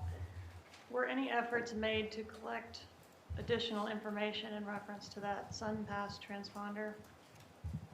Yes. Who administers sun pass? Florida Department of Transportation. And what did you request regarding, what if anything did you request regarding the sun pass transponder on that Prius? Well, I requested what ended up being a lot of information, but eventually got whittled down. But initially, I was attempting to locate that car by a SunPass registration. And that's when I found out there's literally thousands of Toyota Priuses with SunPass transponders. So you were not able to pull the needle out of that particular No. haystack? No, that was, it was a huge amount. All right, and was any cell phone analysis attempted in this case? Yes, And was it you or someone else who was responsible for analyzing the cell phone data that was collected? that would be part of the technical operations unit, which would be Sergeant Chris Corbett. All right, and as part, I want to talk a little bit about the data that was collected that was later analyzed by Sergeant Corbett. Did you make any efforts to try to locate any phones of interest that were in the area of Premier Gym during the times that we see the suspect vehicle present there? Yes. Tell us about that. We had already obtained information on cell phone, from the cell phone providers concerning Wendy Adelson, members of her family, obviously Dan Markel. In doing research into that, we came up with no real, obviously none of those people besides Markel and Wendy Adelson were in Tallahassee at the time. And what people are you Objection, referencing? speculation, move to strike. Overruled. Repeat, please. What people are you referencing? You said none of those people other than Wendy and Dan. The Adelson family, Charlie Adelson, Donna Adelson, Harvey Adelson. All right, so we collected phone records for those three people. Correct. Okay. And what about the area of Premier Gym? What was done there? Premier Gym in that area was ultimately, the cell data for that was obtained by, by our department for all phones in the area at the time that Dan Markel was at Premier Gym, because our lead was, there's a Prius that's similar to what the reporting person for the actual homicide described, and we have a Prius that's following him from Premier. So we obtained all the phones in the phone numbers in the area of Premier Gym to cross-reference with the Adelson's phone records. And how many phone numbers did that yield For which part though, that were, that were in the area of Premier Gym or being serviced by that cell tower that services that area? oh, I don't even know. I have no idea. It's a ton, thousands of phones.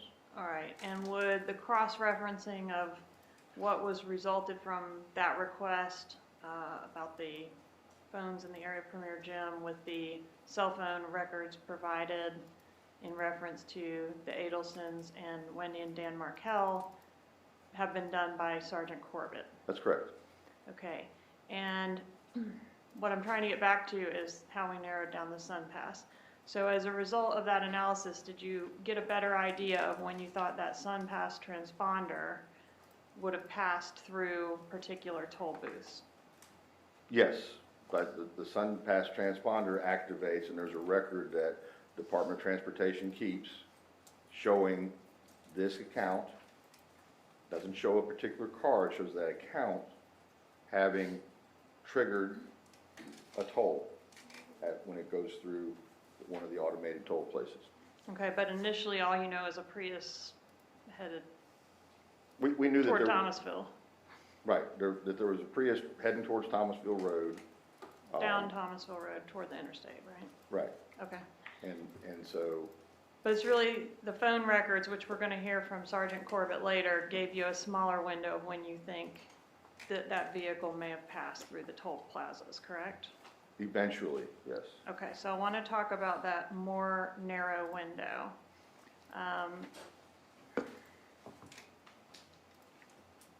Which toll plazas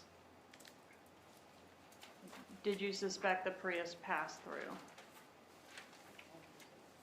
Initially, the most direct, Objection here, Sept. Overruled. the most direct route, if there was any type of,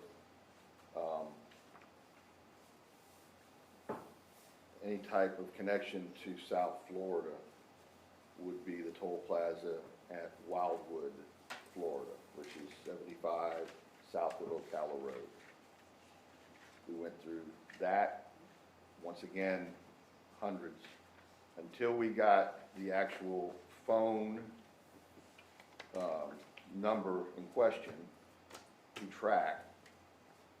We didn't know exactly which way they went, and we didn't know if that was transponder, Sun Pass transponder was even active.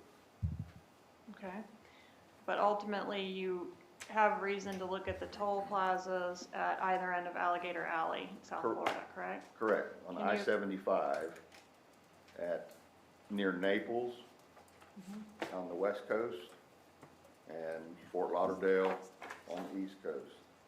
I-75 traverses through there, and ultimately we determined that was the route that was taken. Instead of going straight up the spine of the state on the turnpike, the travel was out west on 75 and then up the west coast and intersecting with I-10. All right, and how many toll plazas would you pass through if you took that route? Just one either way. All right, and did you request, again, in conjunction with the work of Sergeant Corbett that we're going to hear more about later, the toll records for specific toll plazas at specific times? I did. Could you tell us what those times were?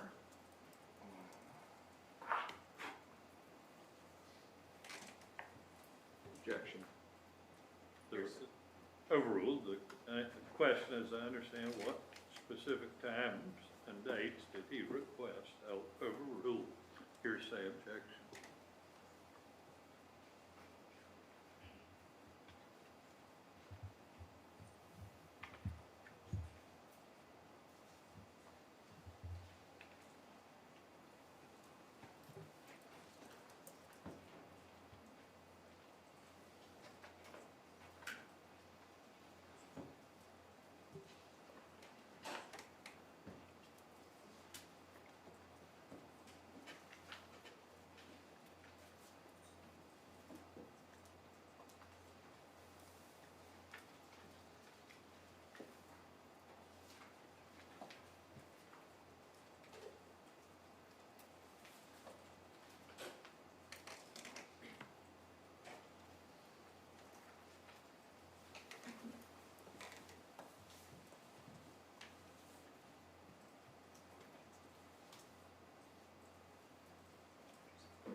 Would you like the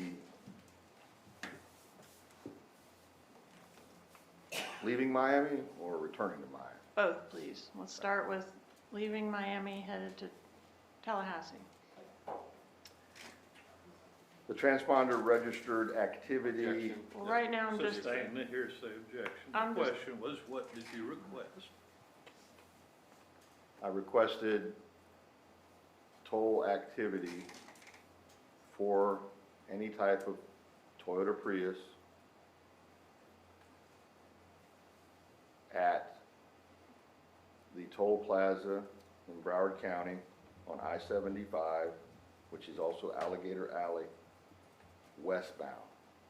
I requested that for July 16th in the afternoon. And then I also requested the toll activity for Toyota Prius on July 18th, 2014. Once again in the afternoon, evening hours at the opposite end of Alligator Alley at Naples. So that would be eastbound. You're only tolled one direction or the other. all right. And were you asking for, I'm looking for a transponder that fits both of these profiles. It was in the window on July 16th, heading westbound, and it was also in the window on July 18th, heading eastbound. Yes. So All right. when I was asking for, is there a record of a vehicle that went through during these times, same vehicle both at the east end and the west end on these dates? Only one vehicle doing that. And it has to be a Prius. Yes, All right, and how many transponder numbers resulted from that search? just one. Objection, hearsay. Overruled. All right, and what year was the Prius that passed through those two toll booths at those operative dates and I'll times? sustain the hearsay objection at this point. Okay.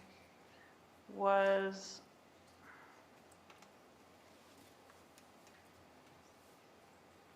what was the transponder number that you were provided? I'll sustain the hearsay objection at this point. Did you do anything with the transponder number that you were provided? I requested from Florida Department of Transportation the customer information that subscribed to that transponder.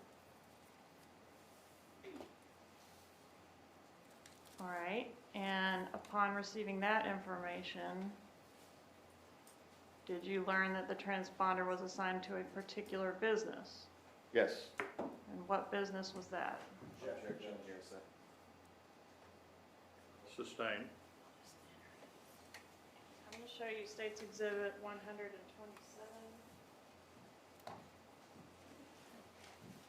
This contains poll records with certification of authenticity.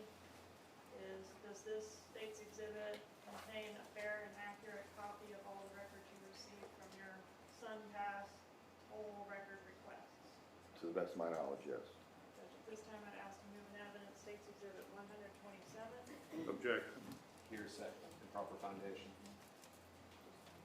There's a certificate of authenticity. Yes, Your Honor. That objection overruled.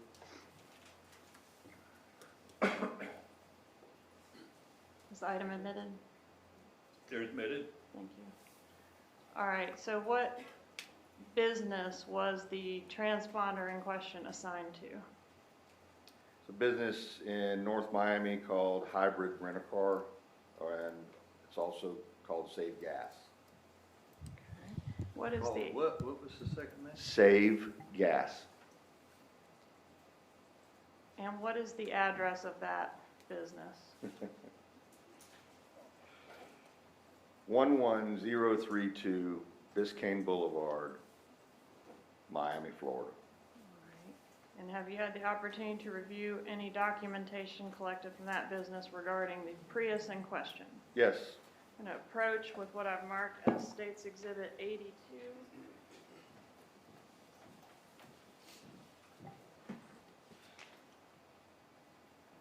Familiar with that exhibit? I am. How are you familiar with it? This is the rental agreement for a Toyota Prius that is completed and shows the name of the renting customer as Luis Rivera. And is this a fair and accurate copy of the documentation you were provided from this business regarding the rental of this Prius? Yes, And this is the rental agreement which corresponds with the transponder number you received from the toll booth SunPass search. correct. Judge, at this time, I would ask to move into evidence State's Exhibit 82. Certificate of authenticity. Yes. I beg your pardon? Yes, sir. All right. Either side, which object? Objection, hearsay, lack of business record foundation. Overruled. To be admitted. I have the projector, please.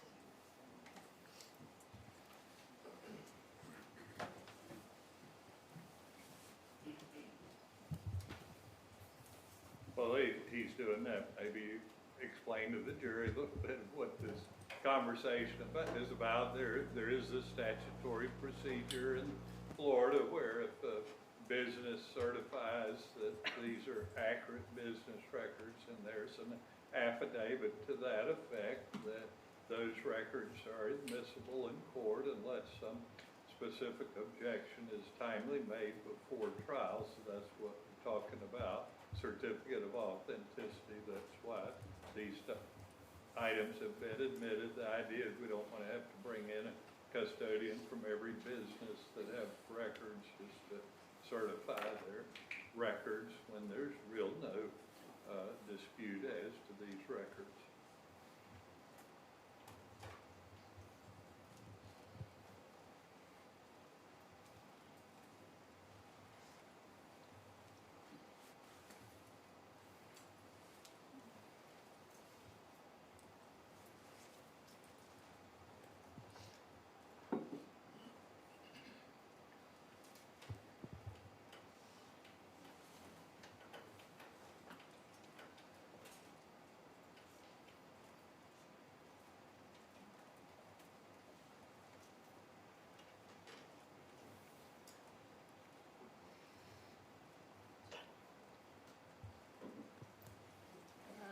The other monitors are okay?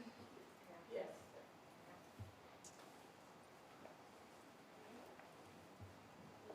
State's Exhibit 82.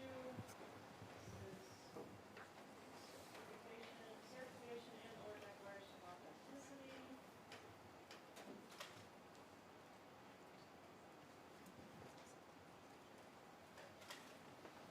Mentioned the person that rented the vehicle was who? Luis Rivera. What address does Luis Rivera list? The document shows Luis Rivera's address is 1805 Normandy Drive, number 3, Miami Beach, Florida. And this is the phone number that is listed for Mr. Rivera? Yes, Phone numbers below, 305-570-8153. And what about this number up here, listed as brother? That was put at the top of the rental contract. It indicates the word brother. Below that is a phone number, 786-372-5986. And now are you able to tell us what year the Prius was that associated with both the transponder in question and then relates to this rental agreement? Right. The year indicated is a 2008, and that is correct by the state highway, Department of Highway Safety and Motor Vehicle registration for that business that was obtained through the transponder and this contract. All right, is that year of the vehicle consistent with what law enforcement suspected based on the surveillance images that Yes. All right, and what else do we know from this about the rental of this vehicle? When was it rented? It was checked out or rented on the 15th of July, 2014. And it was due back, according to this, on the 17th of July. How was it paid for? Cash.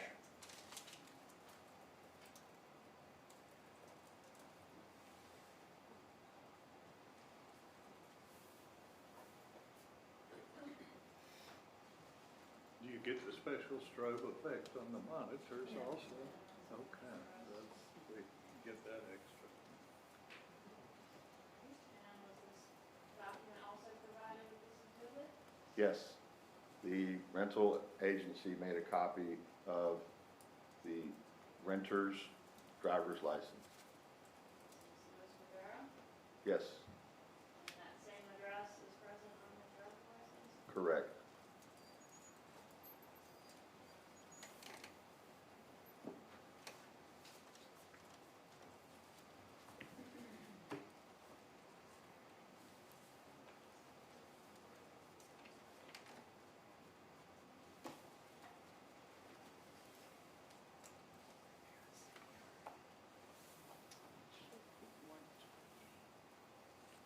Approach and show you what I've marked as State's Exhibit 128.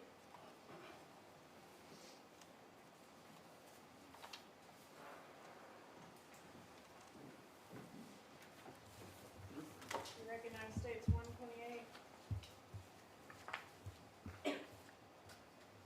Yes, How do you recognize it? these are phone records from the two defendants. I want to specifically ask you about Louis Rivera. Did you request the phone records in reference to the 305-570-8153 number? Yes, That's the number that was listed on the rental contract in his driver's license? correct. And are those contained in State's Exhibit 128? It should be. Okay. And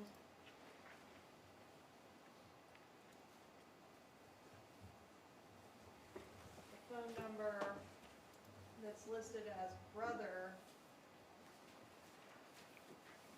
on the rental agreement, 786-372-5986. Did you do any additional work in reference or request any records in reference to that number? Yes, we obtained records and were able to identify the user of that number. Approach with State's Exhibit 129.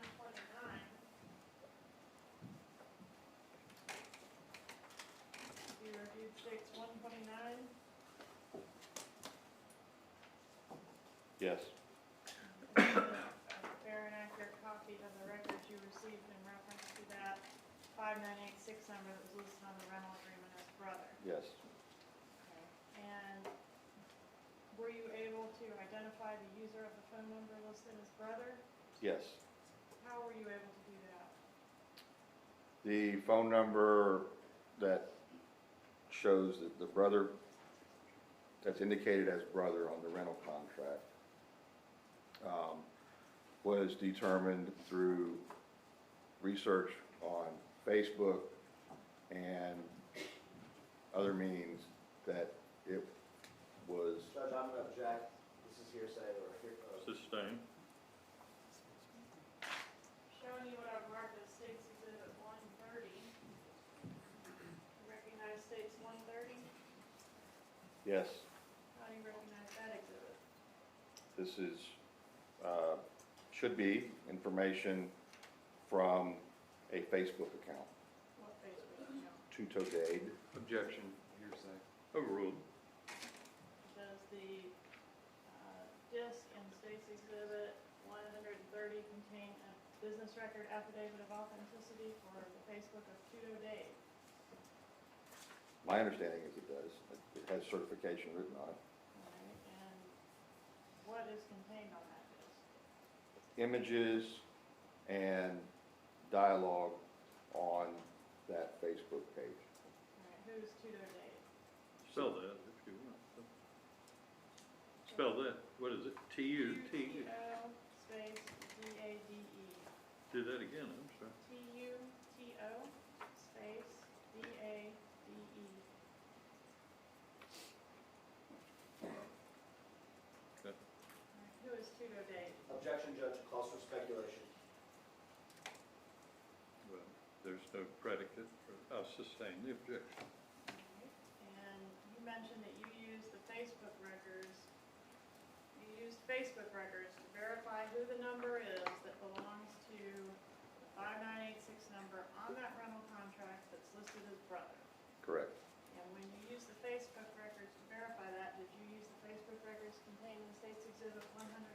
Yes, And was that phone number associated with the rental car contract listed as brother, ending in 5986, the phone number associated with the Facebook account on State's Exhibit 130?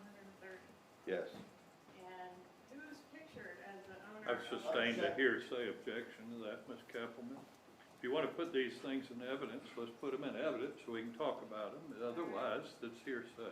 State's Exhibit 128, you previously testified, was the phone records of the two defendants. I'm sorry, that's not correct. This shows, I was reading it wrong on the thing, but this shows that it's the phone records for Louis Rivera. And that's 128. 128 Louis Rivera phone records.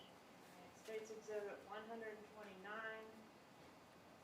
Exhibit 129 are phone records for Sigfredo Garcia. Has to move into evidence, States 128 and 129. These have a certificate of authenticity. Yes, Your Honor. I wish to be heard. No, Judge.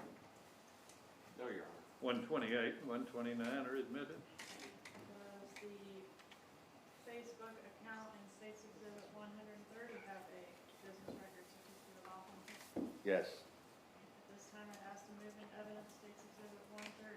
Judge, I will object. Is there a certificate of authenticity on that? I believe the witness said there Yes. was. Yes, Your Honor. Right. If I may, ladies and We'll go gentlemen. sidebar. Yes, sir.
So I sustain the objection as to State's Exhibit 130. However, I admit State's Exhibit 76 and 77, subject to objection from Garcia.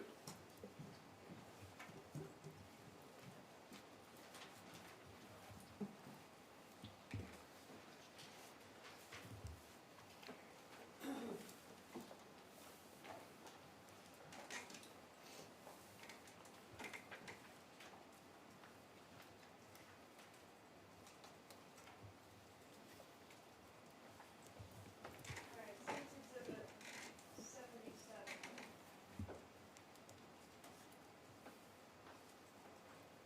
Is this part of the return that you got from Facebook in reference to your subpoena for Twitter Days Facebook? Your Honor, can I put this monitor up here in front of me? Okay.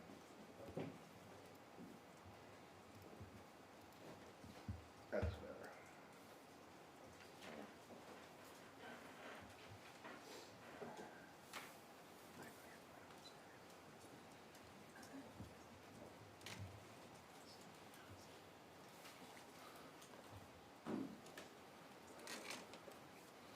I don't believe Did you the answer the question? answer to the question. Is this part of what you got from Facebook, part of the record you just got from Facebook? It is. Okay. And is the phone number listed as brother on the rental agreement for the Prius shown on this document? It is. Right there at the bottom of, of course, his phone number is underneath current city. Okay.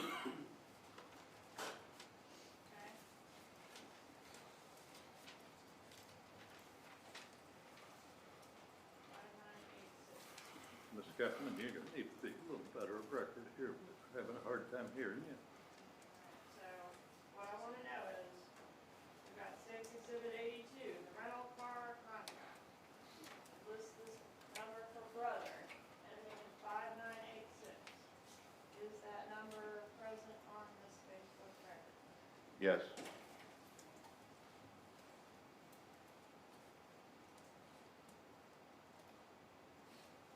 It's listed as the phone number for the owner of this Facebook account, correct? Correct. Okay, and was there a photo of the owner of the Facebook account? Yes. And were you able to identify the owner of the Facebook account from that photograph? Yes. State's Exhibit 76. Who is this a photograph of? Can we turn it? I'm sorry. Who's- Repeat, please, I couldn't hear you. Oh, I'm sorry. Who is this a photograph of? Defendant Sigfredo Garcia.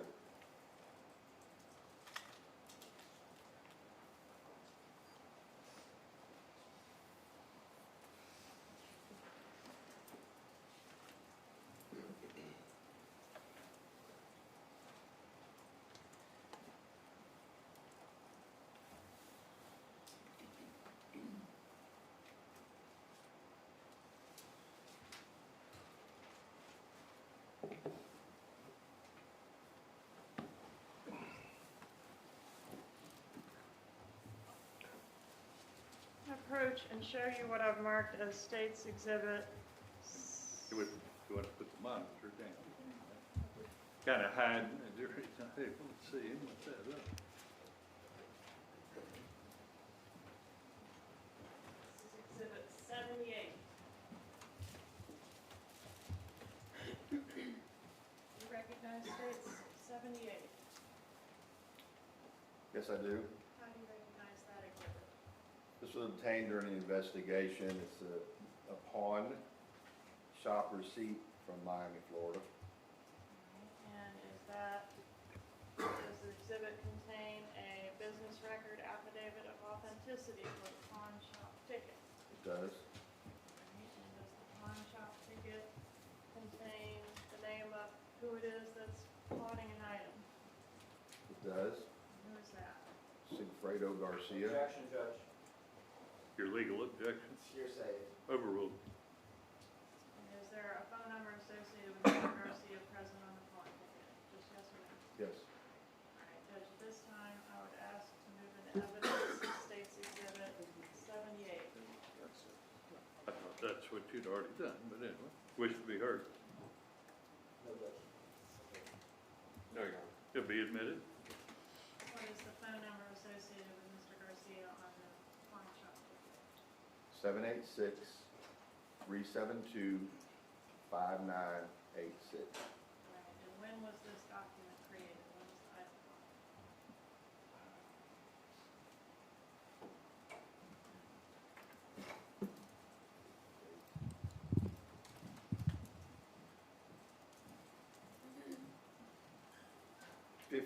October 2013. All right.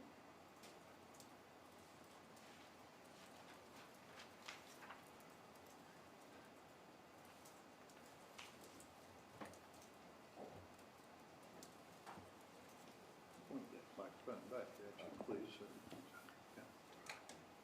Did either Luis Rivera, the renter on the Prius contract, or Sigfredo Garcia, the man listed as brother on the contract, did either of them have any connection to Dan Markel? No, we could find. Objection, Judge, calls for speculation. Sustained. All right, did Sigfredo Garcia have a mother of his children? Yes. And who was that? The defendant, Katherine Magbanua. And was Ms. Magbanua also in a relationship with somebody in the Adelson family? Yes. And who was that? Wendy Adelson's brother, Charlie Adelson.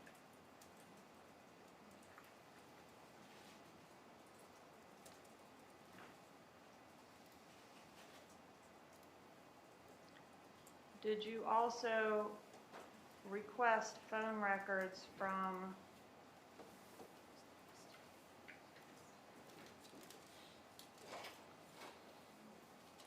Wendy Adelson? Yes, for her phone? Yes. Yes. Showing you State's Exhibit 131.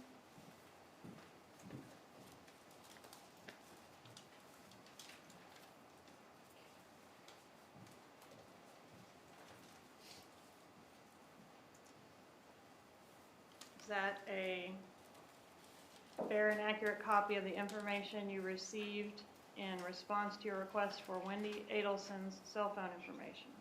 It is. And what phone number is associated with Wendy Adelson? 954-803-0079.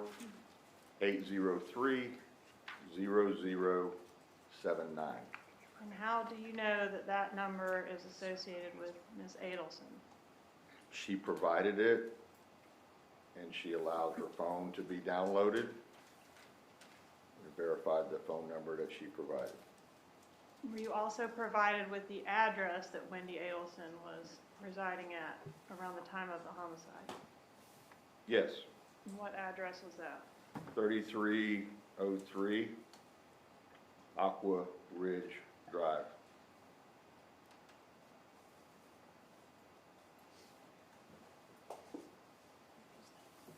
Is there a city? Tallahassee, Florida. Okay. All right, Judge, at this time, I would ask to move into evidence States 131, the disc with the phone records related to Wendy Adelson. Is there objection? No objection from Mr. Garcia. Objection, hearsay. Overruled. All right, I'm going to approach with some additional discs. Showing you States Exhibit 132. Do you recognize States 132? Yes. How do you recognize that exhibit? It shows the Donna Adelson phone records. phone number is associated with Donna Adelson? 954-396-0997.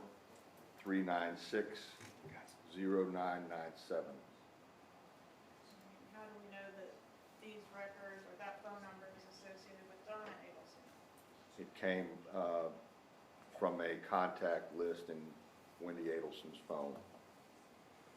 Alright, and is State's Exhibit 132 a fair and accurate copy of the records you got, including a business record certificate of authenticity? Yes. Judge, at this time, I'd ask to move into evidence State's 132. Sir, objection. Not from Mr. Garcia. No objection. Be admitted. Were you able to determine the address that Donna Adelson was residing at around the time of the homicide? Yes. And what was that? 9909 Northwest 14th Court, Coral Springs, Florida.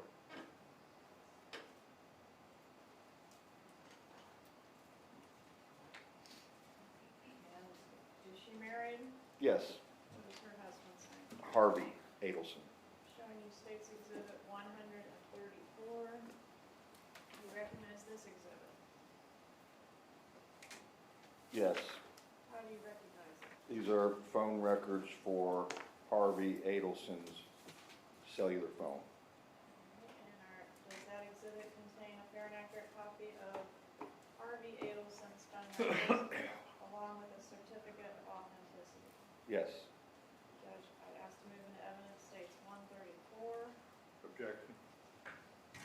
None from Mr. Garcia. No objection. Be admitted. And is this phone number registered in Mr. Harvey Adelson's name? Yes.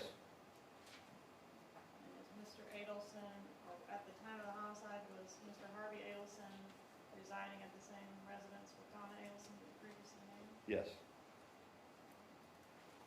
Show you State's Exhibit 133. You recognize 133? Yes. How do you recognize it? These are phone records for Wendy Adelson's brother, Charlie Adelson's cellular phone. All right, and what is the number associated with Charlie Adelson?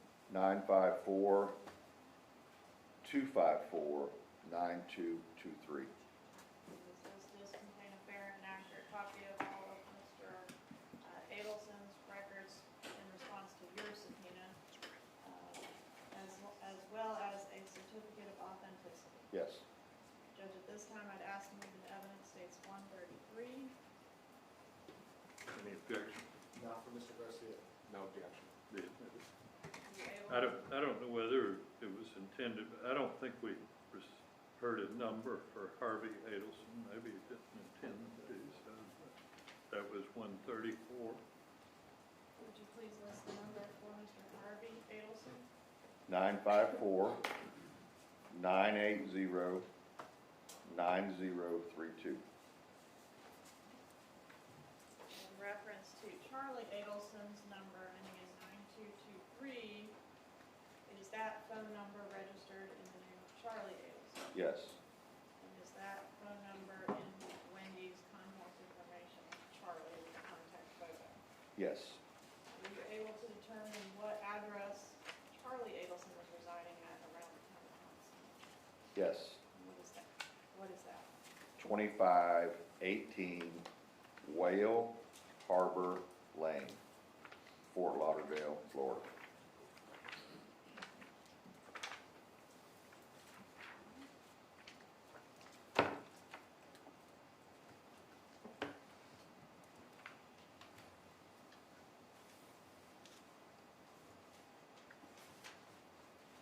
Next, I want to show you State's Exhibit 135.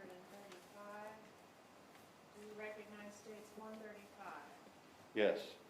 How do you recognize it?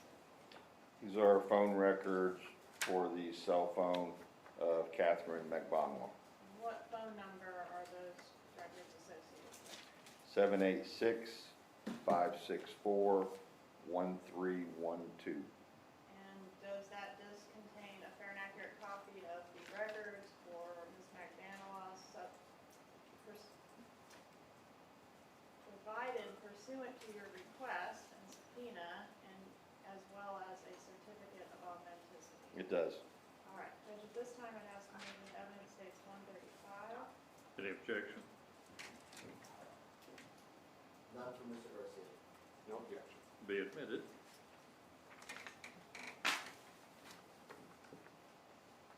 Last, I'd like to offer 137. Do you recognize 137?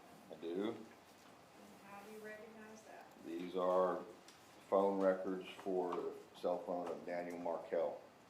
Okay, and what number was associated with Dan Martel? Let's find that one.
I don't have his phone number available. I know it's a 202 area code and it ends in 8200. Okay. If I said it, would you be able to say yes or no? Yes, I'll be able to say yes or no. All right, 202-276-8200. Yes. All right. Judge, at this time, I would ask to move into evidence states 137, which does contain a certificate of authenticity. Objection. I apologize, Judge, I couldn't hear whose phone number this is. Dan Markel. No objection. No objection. Be admitted. You may.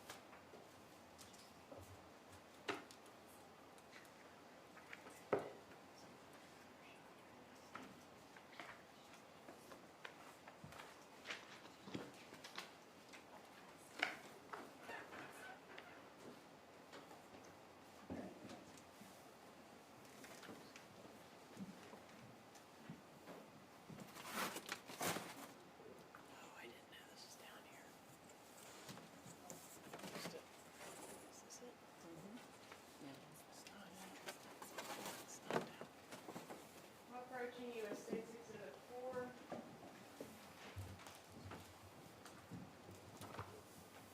Do you recognize States 4? I do.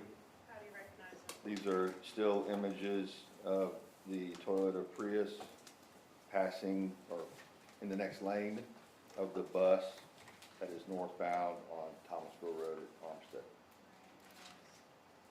Is it a fair and accurate still image taken from that bus video we reviewed earlier? Both are, yes.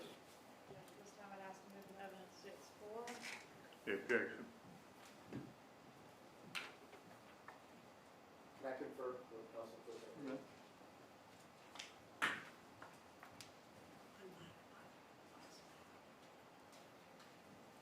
Judge, I believe since they've entered into evidence the video, that would be cumulative. The best evidence is the video. Magbanua. No objection, Your Honor. Right? He'll be admitted. May I publish? You may.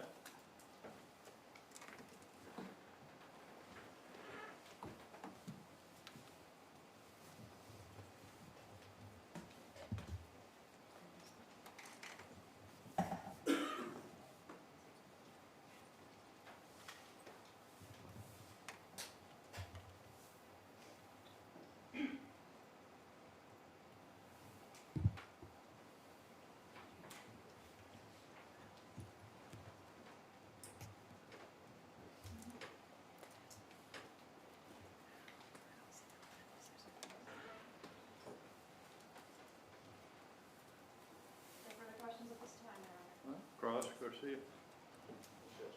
Government companies, if, since they're using their computer, if I can get their assistance in setting up the surveillance videos. They already do a hyperlink to the Your Honor, while they do that, and given that there's a chance I may cross before lunch, does Your Honor mind if I start setting up? Setting up what? An easel and a demonstrative. I'm afraid of the electronics, so I'm going old school with some All right, demonstratives. not something that's visible to the jury at this No, point? no. Okay, you may.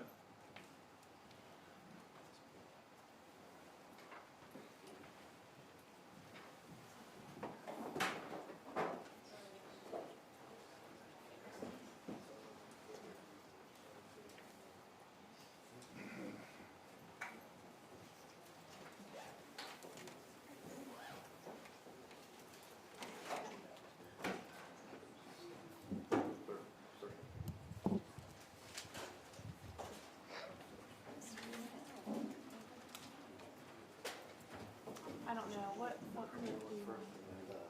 Y'all can stand up. Premier's gonna be at this. I don't know where to start.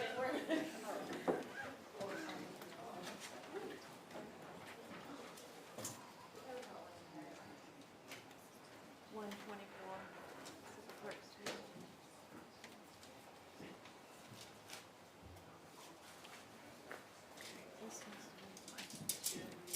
This makes sense.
You ready for the second?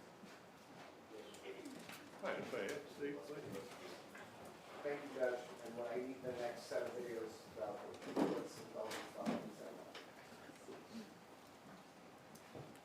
See done. May I proceed? Thank you, Judge. Good afternoon. Good afternoon. Good afternoon, Detective. So let me ask you a few quick questions with regards to the initial surveillance video that we saw from Premier Fitness. What we have here, is there a microphone here, Judge, or am I speaking loud enough? Just keep your voice up. Yes, sir. Is there are multiple cameras on top of the establishment, correct? On top of the roof of Premier, yes. That's what it is. So this is kind of how we're getting an aerial view, and that's what's depicted on the screen, correct? Yes.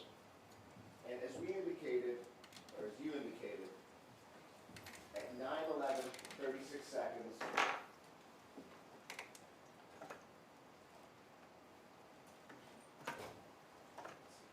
let me go back for a minute.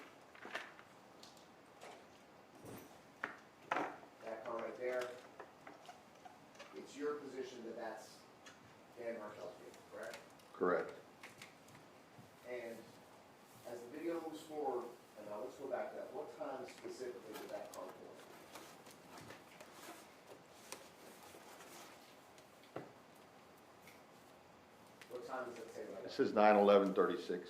And based on your investigation in this case, is that timestamp an accurate reflection of the time that took place that morning? Based on the fact that when the video was recovered from Premiere, it was validated that the time on the camera system was accurate with the current time at the time. So what we see next, there's Mr. Markel's car, correct? Yes.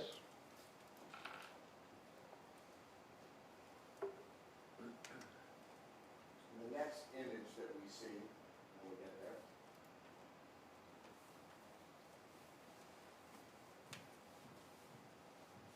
I believe that's Mr. Markel's car again, correct? Yes. And it seems that it appears that he's driving to find a parking spot to go to the gym, right? Yes.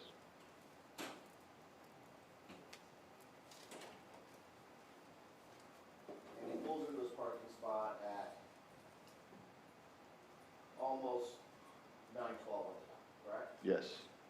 Now, you indicated that he entered into the Premier parking lot through what entrance? The side entrance of Village Square Boulevard.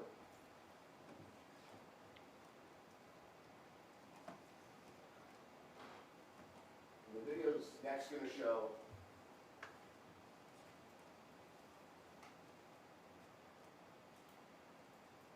at 9:12 and 34 seconds, correct? Yes. And how far is the distance from the initial entrance that you just described that Dan Markel entered into the Premier parking lot versus the other entrance?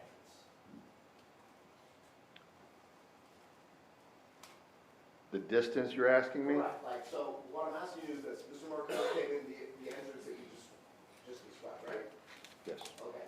And so this Prius is not coming in through the same entrance, right? Correct. There's another entrance. Correct. How far from the initial entrance is this entrance? I would say approximately 250 feet. And then that vehicle drives and then enters the set, like the main parking lot area, correct? Where you saw that turning is the overhang for the entrance doors. There you go, that's right. So now what we have here is, it appears 37 seconds later that that vehicle is perpendicular to what Mr. Markel's car, correct? The cars are positioned perpendicular, Correct. yes. So this is where Mr. Markel's car is, correct? Yes, And that's a Prius. correct, Prius was the target of your investigation, correct? correct. Now, you'll agree with me that based on the aerial views, it's impossible to delineate who's actually inside the vehicle, correct? There's no way of knowing. Absolutely. We'll go ahead and push play here.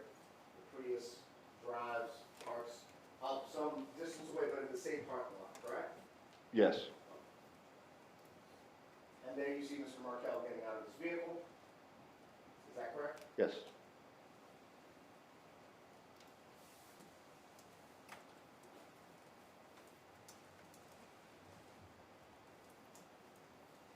Now, that car coming down, that's not the same car as we saw going up there before, correct? The white car in front? Correct, it is not the same car. And then we have some footage here of Mr. Markel entering Premier Gym. There it is. Yes, Now, during this time, the Prius is still in the parking lot. yes, Do you see if it moves? yes, Can you see with the other cameras or whatever angles, can you see who's in the vehicle? no.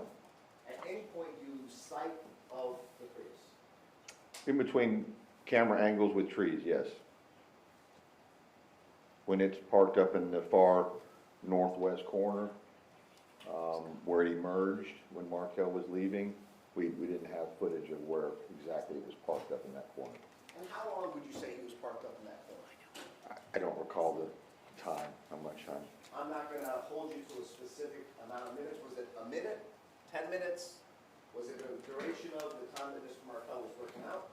No, if I may, the Prius came back past the front of the business and went to the south end and backed into a space and occupied that area for at least 10 minutes.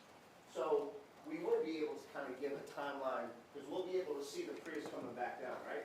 I believe so, yes. Okay. So we saw Mr. Markel go into the gym. Go ahead, please, with the exact time here.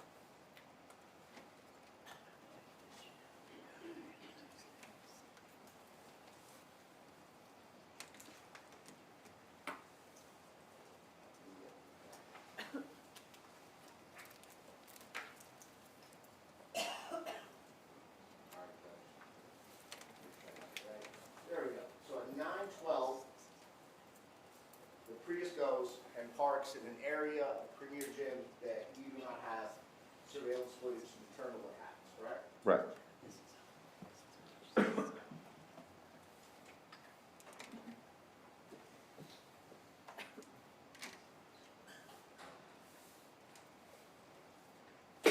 Once again, for the record, if you show the same video of Mr. Martel at 9:12, 45 seconds to get out of his vehicle and walk towards the entrance of Premier, correct?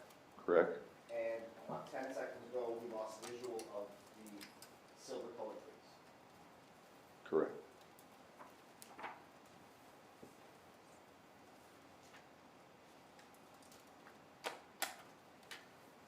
For the record, at 9:13 and 18 seconds, Mr. Martel enters Premier, correct, sir? Yes.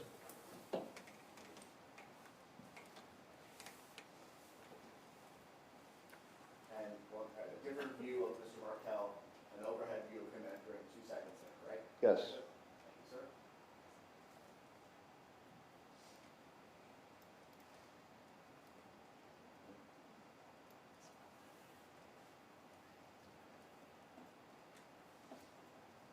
So here we go.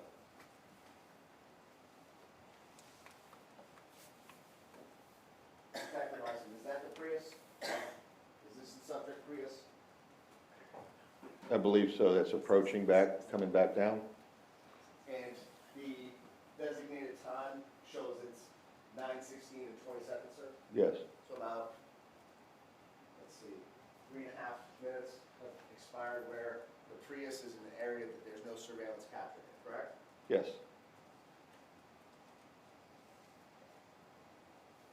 And during this time, can you state with specificity the members of the jury what transpired in that portion of the parking lot? In that 3 minutes? No. There's no surveillance footage, so you wouldn't be able to tell the members of this jury whether or not a drug transaction took place in the parking lot of Premier? No, I would not.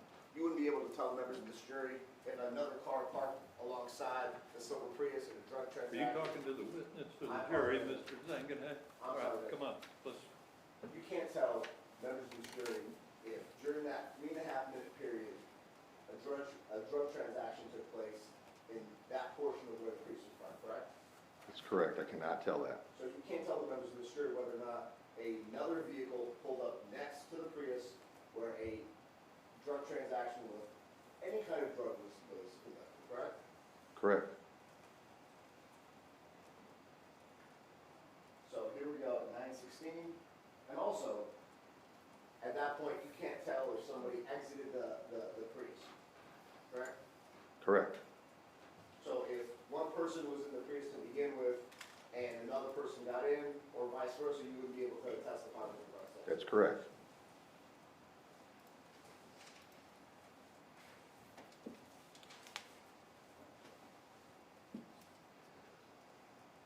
Could I get the assistants to go to the, I'm sorry, but at this point, I need to go to the bus surveillance. I believe it's 1:25. Thank you. Yes.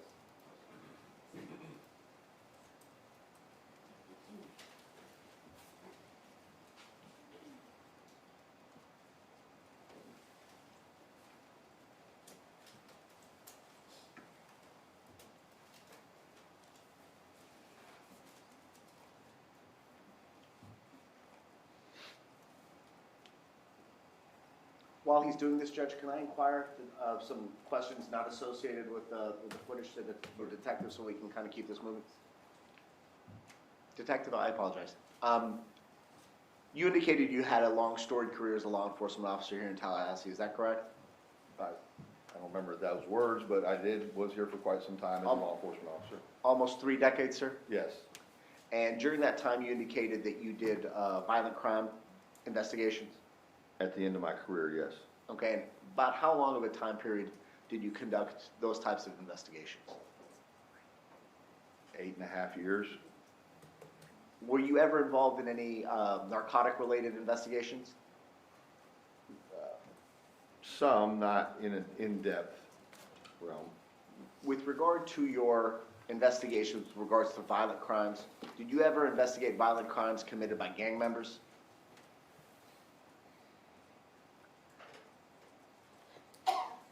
The gang member part is Is there a different unit that does? we have gang I don't know if it's still there, but we had gang investigating people. We had a gang unit.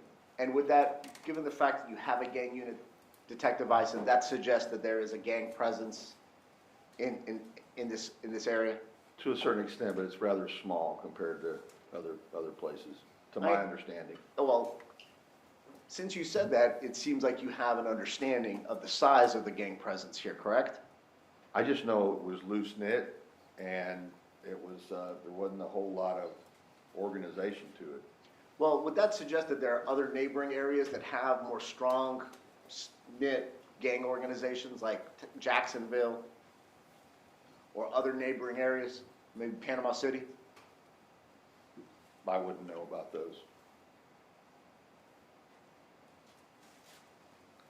Judge, can I have 1 minute to confer with counsel?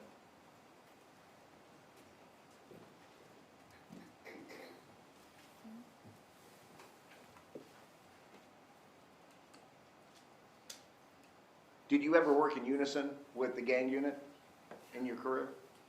I've asked them for intelligence on people that they had more knowledge of than I did.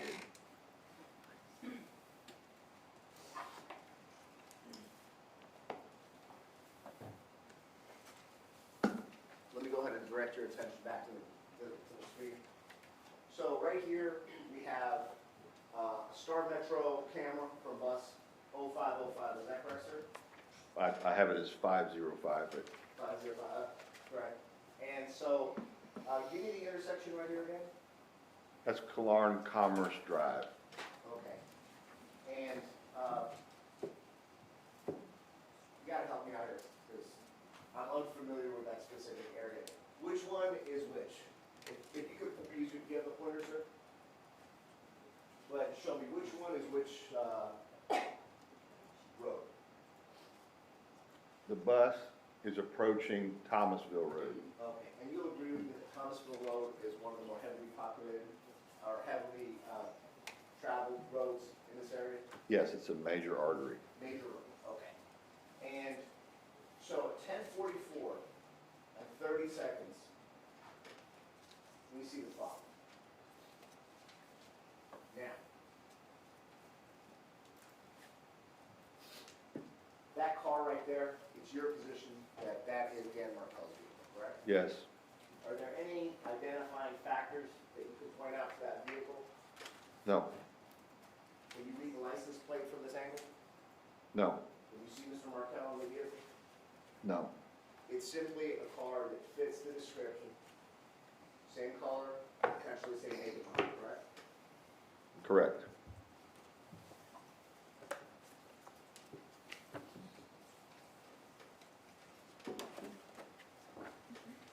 Alright, there we go. So I can take this back a little bit.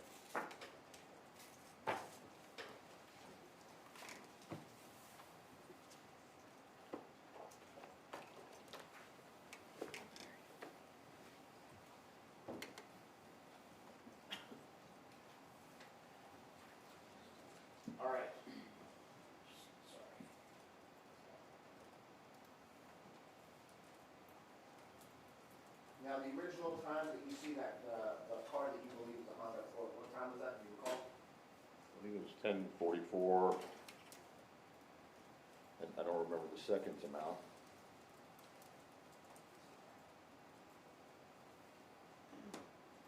That's 10:44 and 31 seconds, correct? Okay? Okay, Yes. and we'll let it run.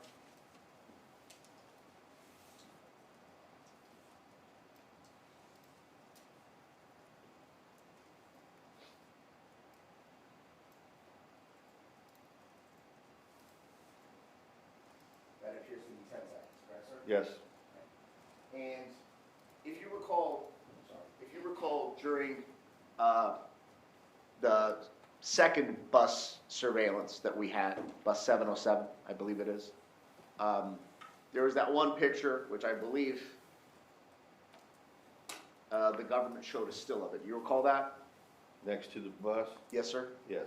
And you remember on direct examination, the prosecution paused it, you were able to, there was a video that had 3 circles on it, you recall that? Yes. Okay. And in those 3 circles, there were 3 identifying factors that you used to suggest that this was a unique Prius that you could be able to identify, correct? Yes. Okay. And one was a transponder, correct? Yes. One was the passenger side mirror, Yes. and the last was something on the front bumper, I believe on the driver's side, correct? Correct. Okay. In this video, can you see any of those 3 No. Markers?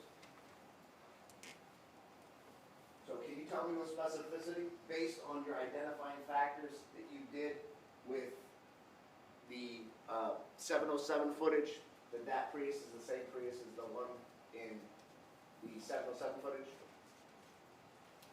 Can I say that these vehicles are the exact same car? No.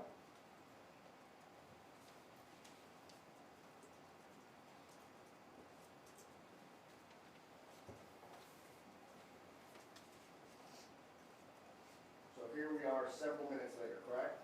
Yes. And the bus is approaching another Prius, correct? Yes.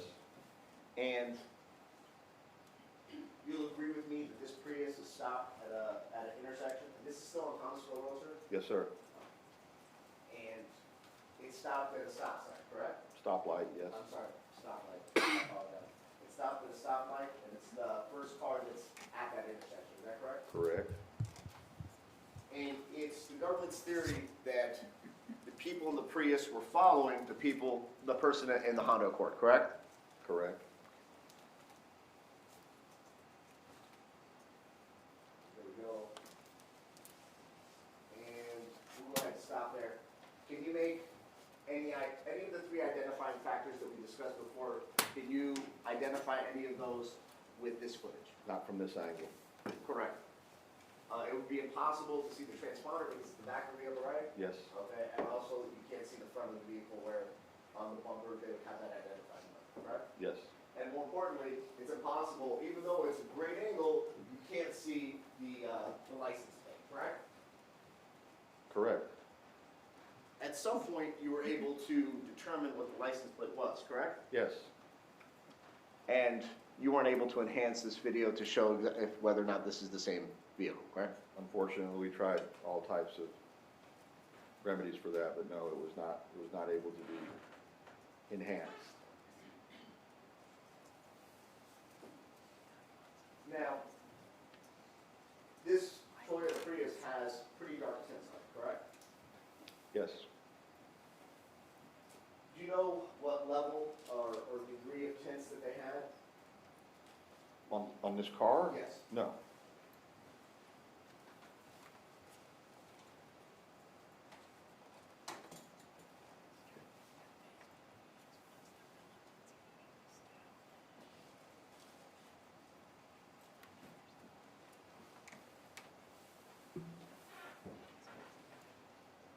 We just saw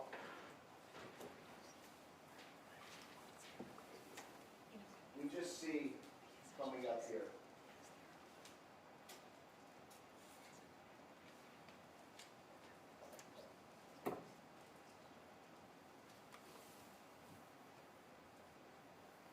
Back up to 10:47. 10:47, sorry.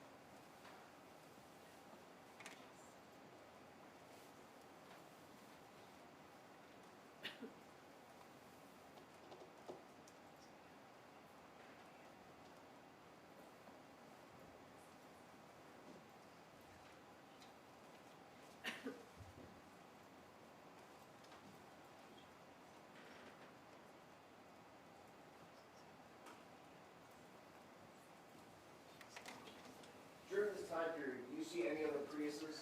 There'll be one in the right-hand lane eventually. And what color is it? I don't recall the color. Is that it?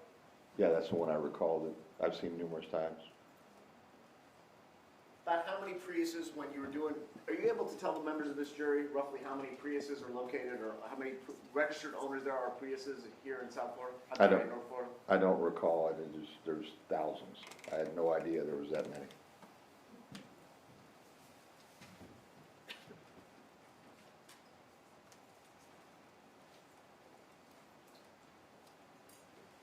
So from now we go to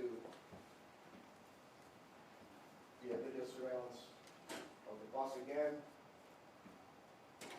And then I'll ask the same question. Based on the footage here, do you see any of the three identifying factors in the Prius in the left-hand lane? No.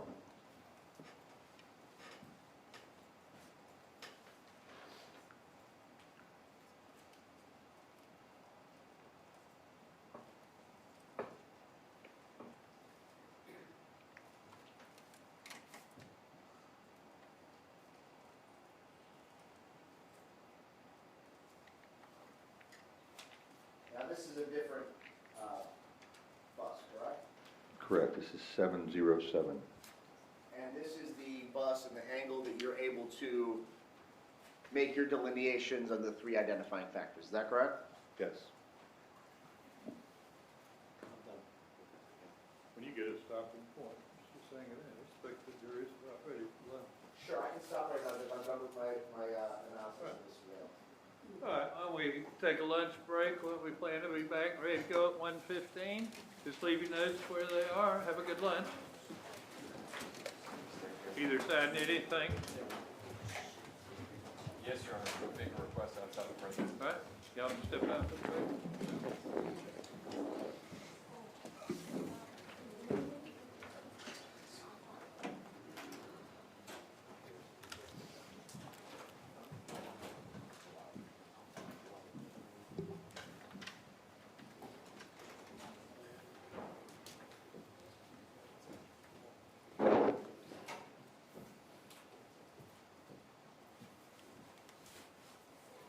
You can step back.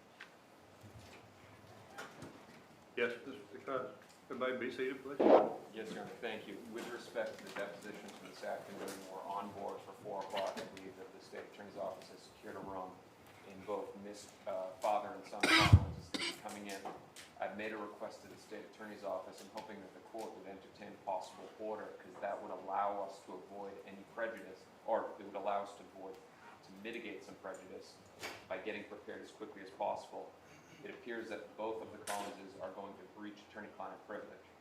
I assume that somebody's contacted Luis Rivera to make sure that he is on board with that. But the secondary thing too is that they bring their file. I don't know if the court would sign an order for him to bring his file, or if the state would do a subpoena ducis tecum to have him bring that in. My hope is to get through it today, then we can move quickly and do it next week. I think Collins will cooperate with us. And would you ask them to bring their file, please, Ms. Kappelman? I did, Judge, and they agreed. All right. And we do need to deal with the attorney-client privilege issue. Mr. Rivera, you They're discussed that? Yes, sir. The Collinses are meeting with their client at the Leon County Jail prior to the deposition. All right. So they should take care of those issues. Yeah, thank you. All right. Seems like somebody fiddled with the volume on the break. The volume is, I don't know, somebody to increase the volume. It's reaching kind of a reverberation. Nobody, I don't know, seems like it increased during the break time. All right, 1:15. Thank you, Judge.